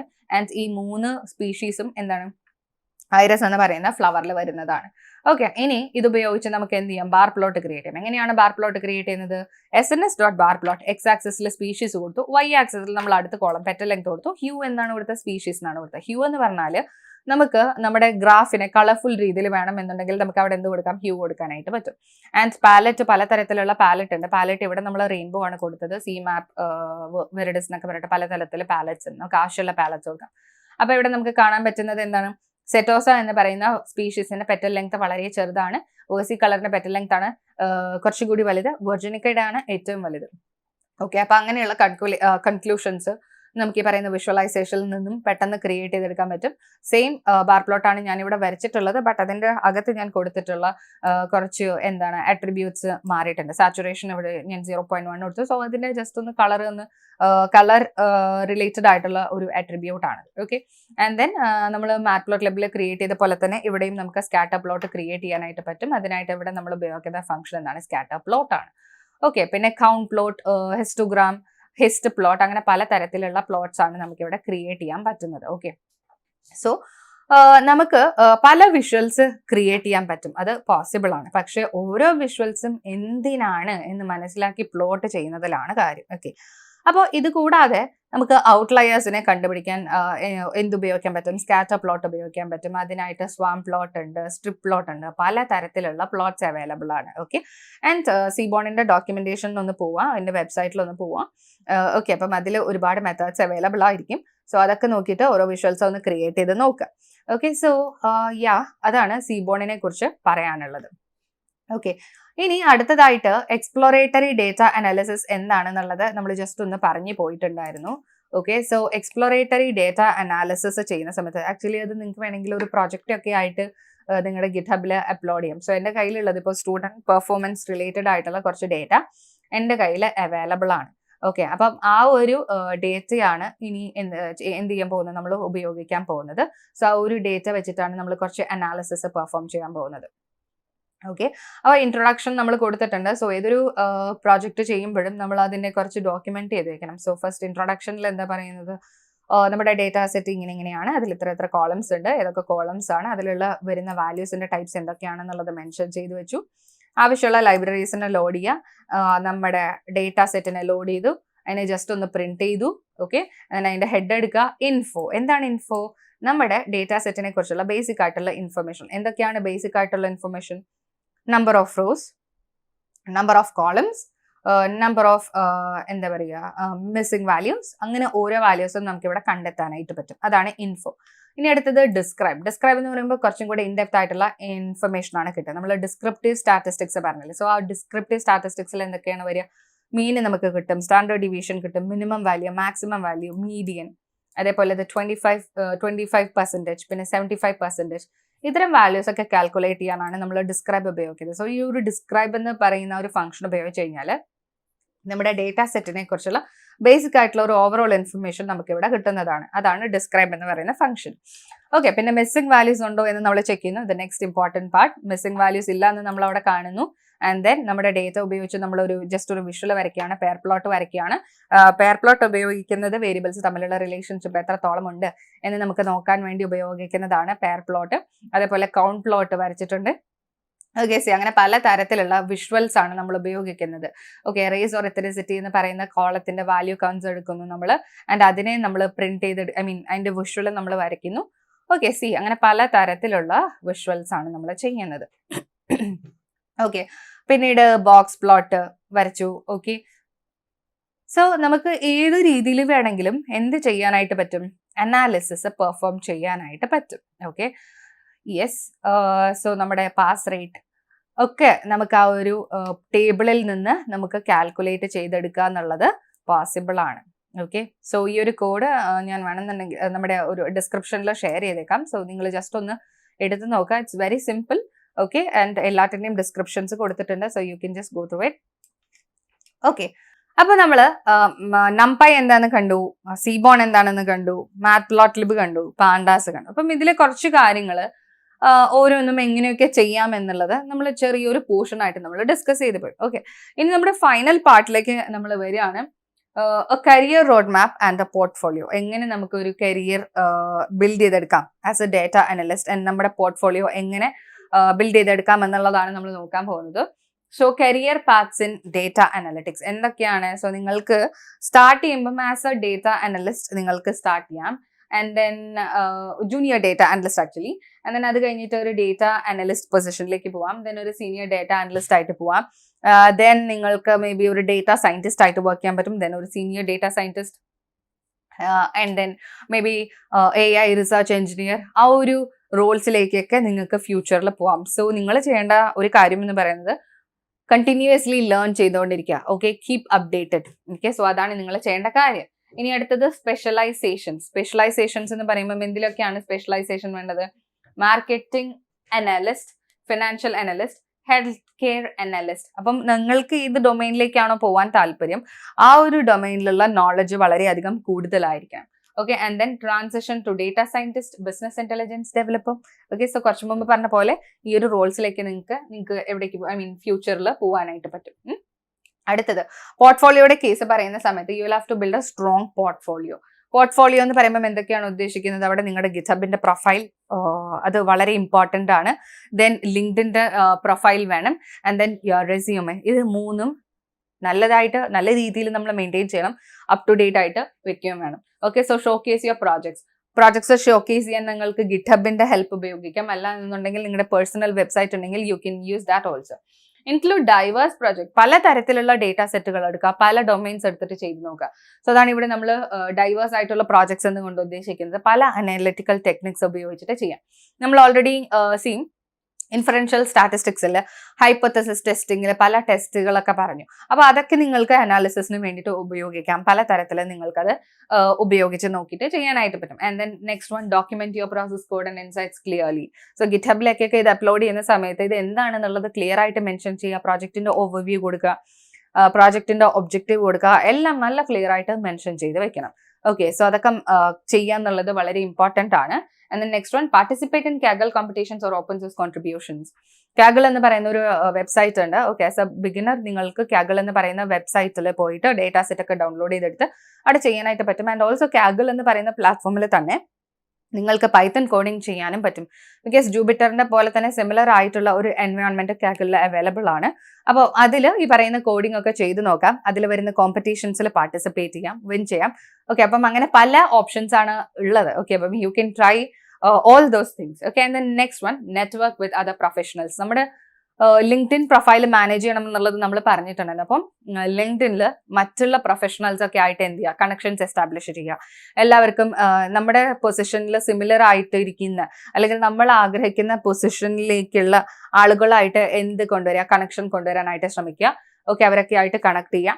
ഓക്കെ, ആൻഡ് ദെൻ നിങ്ങൾ ചെയ്യുന്ന പ്രോജക്ട്സ് ഒക്കെ ഗിറ്റ്ഹബിൽ അപ്ലോഡ് ചെയ്യുക. ആൻഡ് ഗിറ്റ്ഹബിന്റെ ലിങ്ക് നമ്മുടെ ലിങ്ക്ഡിൻ പ്രൊഫൈലിലേക്ക് ആഡ് ചെയ്യുക. ഓക്കെ, നിങ്ങൾ ചെയ്യുന്ന പ്രോജക്ട്സ് ഒക്കെ ലിങ്ക്ഡിനിൽ പബ്ലിഷ് ചെയ്യുക. സോ നിങ്ങളുടെ കണക്ഷൻസ് ആരെ കാണും? ഈ നിങ്ങൾ ചെയ്തിട്ടുള്ള ആ പ്രോജക്ട്സ് കംപ്ലീറ്റ്ലി കാണും. ഓക്കെ, സോ ഇത് ചെയ്യാന്നുള്ളത് എന്താണ്, മാൻഡേറ്ററി ആണ്. ഓക്കെ, ഇനി പോർട്ട്ഫോളിയോ മാനേജ് ചെയ്യാനുള്ള ടിപ്സ് എന്തൊക്കെയാണ്? സോ ഗിറ്റ്ഹബ് റെപ്പോസിറ്ററീസ്, അത് എങ്ങനെയാണ് ചെയ്യേണ്ടത്? You should be well organised, clear ആയിരിക്കണം, റീഡ്മി ഫയൽ ആഡ് ചെയ്യണം, വിഷ്വൽസ് ഉണ്ടെന്നുണ്ടെങ്കിൽ അതും ആഡ് ചെയ്യണം. ജൂപിറ്റർ നോട്ട്ബുക്സ് ചെയ്യുന്ന സമയത്ത് അതിൽ വിഷ്വൽസ് ഉണ്ടായിരിക്കണം, ഇൻസൈറ്റ്സ് ഉണ്ടായിരിക്കണം, നീറ്റ് ആയിട്ടുള്ള എക്സ്പ്ലനേഷൻസ് ഉണ്ടായിരിക്കണം. Kaggle പ്രൊഫൈൽ എങ്ങനെയാണ് മാനേജ് ചെയ്യുക? കോമ്പറ്റീഷൻസിൽ പാർട്ടിസിപ്പേറ്റ് ചെയ്യുക. കുറച്ച് മുമ്പ് പറഞ്ഞ പോലെ Kaggleൽ ഇതേപോലെ നോട്ട്ബുക്സ് നമുക്ക് ക്രിയേറ്റ് ചെയ്യാനായിട്ട് പറ്റും. സോ അതും നന്നായിട്ട് മാനേജ് ചെയ്യാം. ലിങ്ക്ഡിൻ പോസ്റ്റ്, ഓക്കെ, നിങ്ങൾ പഠിച്ചിട്ടുള്ള കാര്യങ്ങൾ അല്ലെങ്കിൽ നിങ്ങളുടെ സക്സസ് സ്റ്റോറീസ് ഒക്കെ നിങ്ങൾക്ക് ലിങ്ക്ഡിനിൽ പബ്ലിഷ് ചെയ്യാം. വീക്ക്ലി ലേണിംഗ്സ് എന്തൊക്കെയാണ് എന്നുള്ളത് നിങ്ങൾക്ക് പലതരത്തിലുള്ള പോസ്റ്റുകൾ വഴി അറിയിക്കാനായിട്ട് പറ്റും. Resume projects like 2 to 3 well explained end to end projects, well explained ആയിട്ടുള്ള എൻഡ് ടു എൻഡ് പ്രോജക്ട്സ് നിങ്ങളുടെ റെസ്യൂമേയിലേക്ക് ആഡ് ചെയ്യുകയും വേണം. ഓക്കെ, അപ്പം നമ്മൾ ഡേറ്റ അനാലിറ്റിക്സിന്റെ ആ ഒരു ട്യൂട്ടോറിയൽ ഇവിടെ കവർ ചെയ്തിരിക്കുകയാണ്. ഇനിയും ഇതിനെ ഒരുപാട് ബ്രോഡായിട്ട് നമുക്ക് പറയാനായിട്ട് പറ്റും. സോ ഒരു ട്യൂട്ടോറിയൽ എന്ന് പറയുന്ന സമയത്ത് നമ്മൾ ഒരുപാട് കാര്യങ്ങൾ ഇൻക്ലൂഡ് ചെയ്തിട്ടുണ്ട്. പക്ഷെ ഇതുകൂടാതെ ഇനിയും ഒരുപാട് വളരെ ബ്രോഡായിട്ട് നമുക്കിത് ചെയ്യാനായിട്ട് പറ്റും. ഓക്കെ, സോ നിങ്ങൾക്ക് ഇത് റിലേറ്റഡ് ആയിട്ട് എന്തെങ്കിലും ഡൗട്ട്സ് ഉണ്ടെന്നുണ്ടെങ്കിൽ ജസ്റ്റ് ഒന്ന് കമന്റിൽ പോസ്റ്റ് ചെയ്യുക. ഇനിയും ഡീറ്റെയിൽഡ് ആയിട്ടുള്ള ട്യൂട്ടോറിയൽസ് എന്തെങ്കിലും വേണമെന്നുണ്ടെങ്കിൽ then you can comment that as well. അപ്പോൾ നമുക്ക് കുറച്ച് വലിയ പ്രോജക്റ്റ് ഇൻക്ലൂഡ് ചെയ്തിട്ടുള്ള ഒരു ലോങ് ട്യൂട്ടോറിയൽ തന്നെ ചെയ്യാം. May be as A series അല്ലെങ്കിൽ ഇതുപോലെ ഒരു ലോങ് ട്യൂട്ടോറിയൽ ആയിട്ട് തന്നെ നമുക്ക് ചെയ്യാം. ഓക്കെ, സോ എല്ലാവരും ഇതൊന്ന് ഗോ ത്രൂ ചെയ്യുക. പ്രാക്ടിക്കൽ സെഷൻസിൽ ഫോക്കസ് ചെയ്യുക. ജസ്റ്റ് തിയറി മാത്രം പഠിച്ചു പോയാലൊന്നും നടക്കില്ല. കംപ്ലീറ്റ്ലി പ്രാക്ടിക്കലി ചെയ്ത് നോക്കാം. ഞാൻ പറഞ്ഞിട്ടുള്ള വെബ്സൈറ്റുകളൊന്ന് വിസിറ്റ് ചെയ്യുക, അതിൽ പ്രാക്ടിക്കൽസ് ഒന്ന് ചെയ്ത് നോക്കാം. ഓക്കെ, ആൻഡ് ഓൾസോ നമ്മുടെ എന്തെങ്കിലും ഹെൽപ്പ് വേണമെന്നുണ്ടെങ്കിൽ then you can comment. Okay, so we'll be there to help you. So that's all about our data analytics tutorial. Thank you.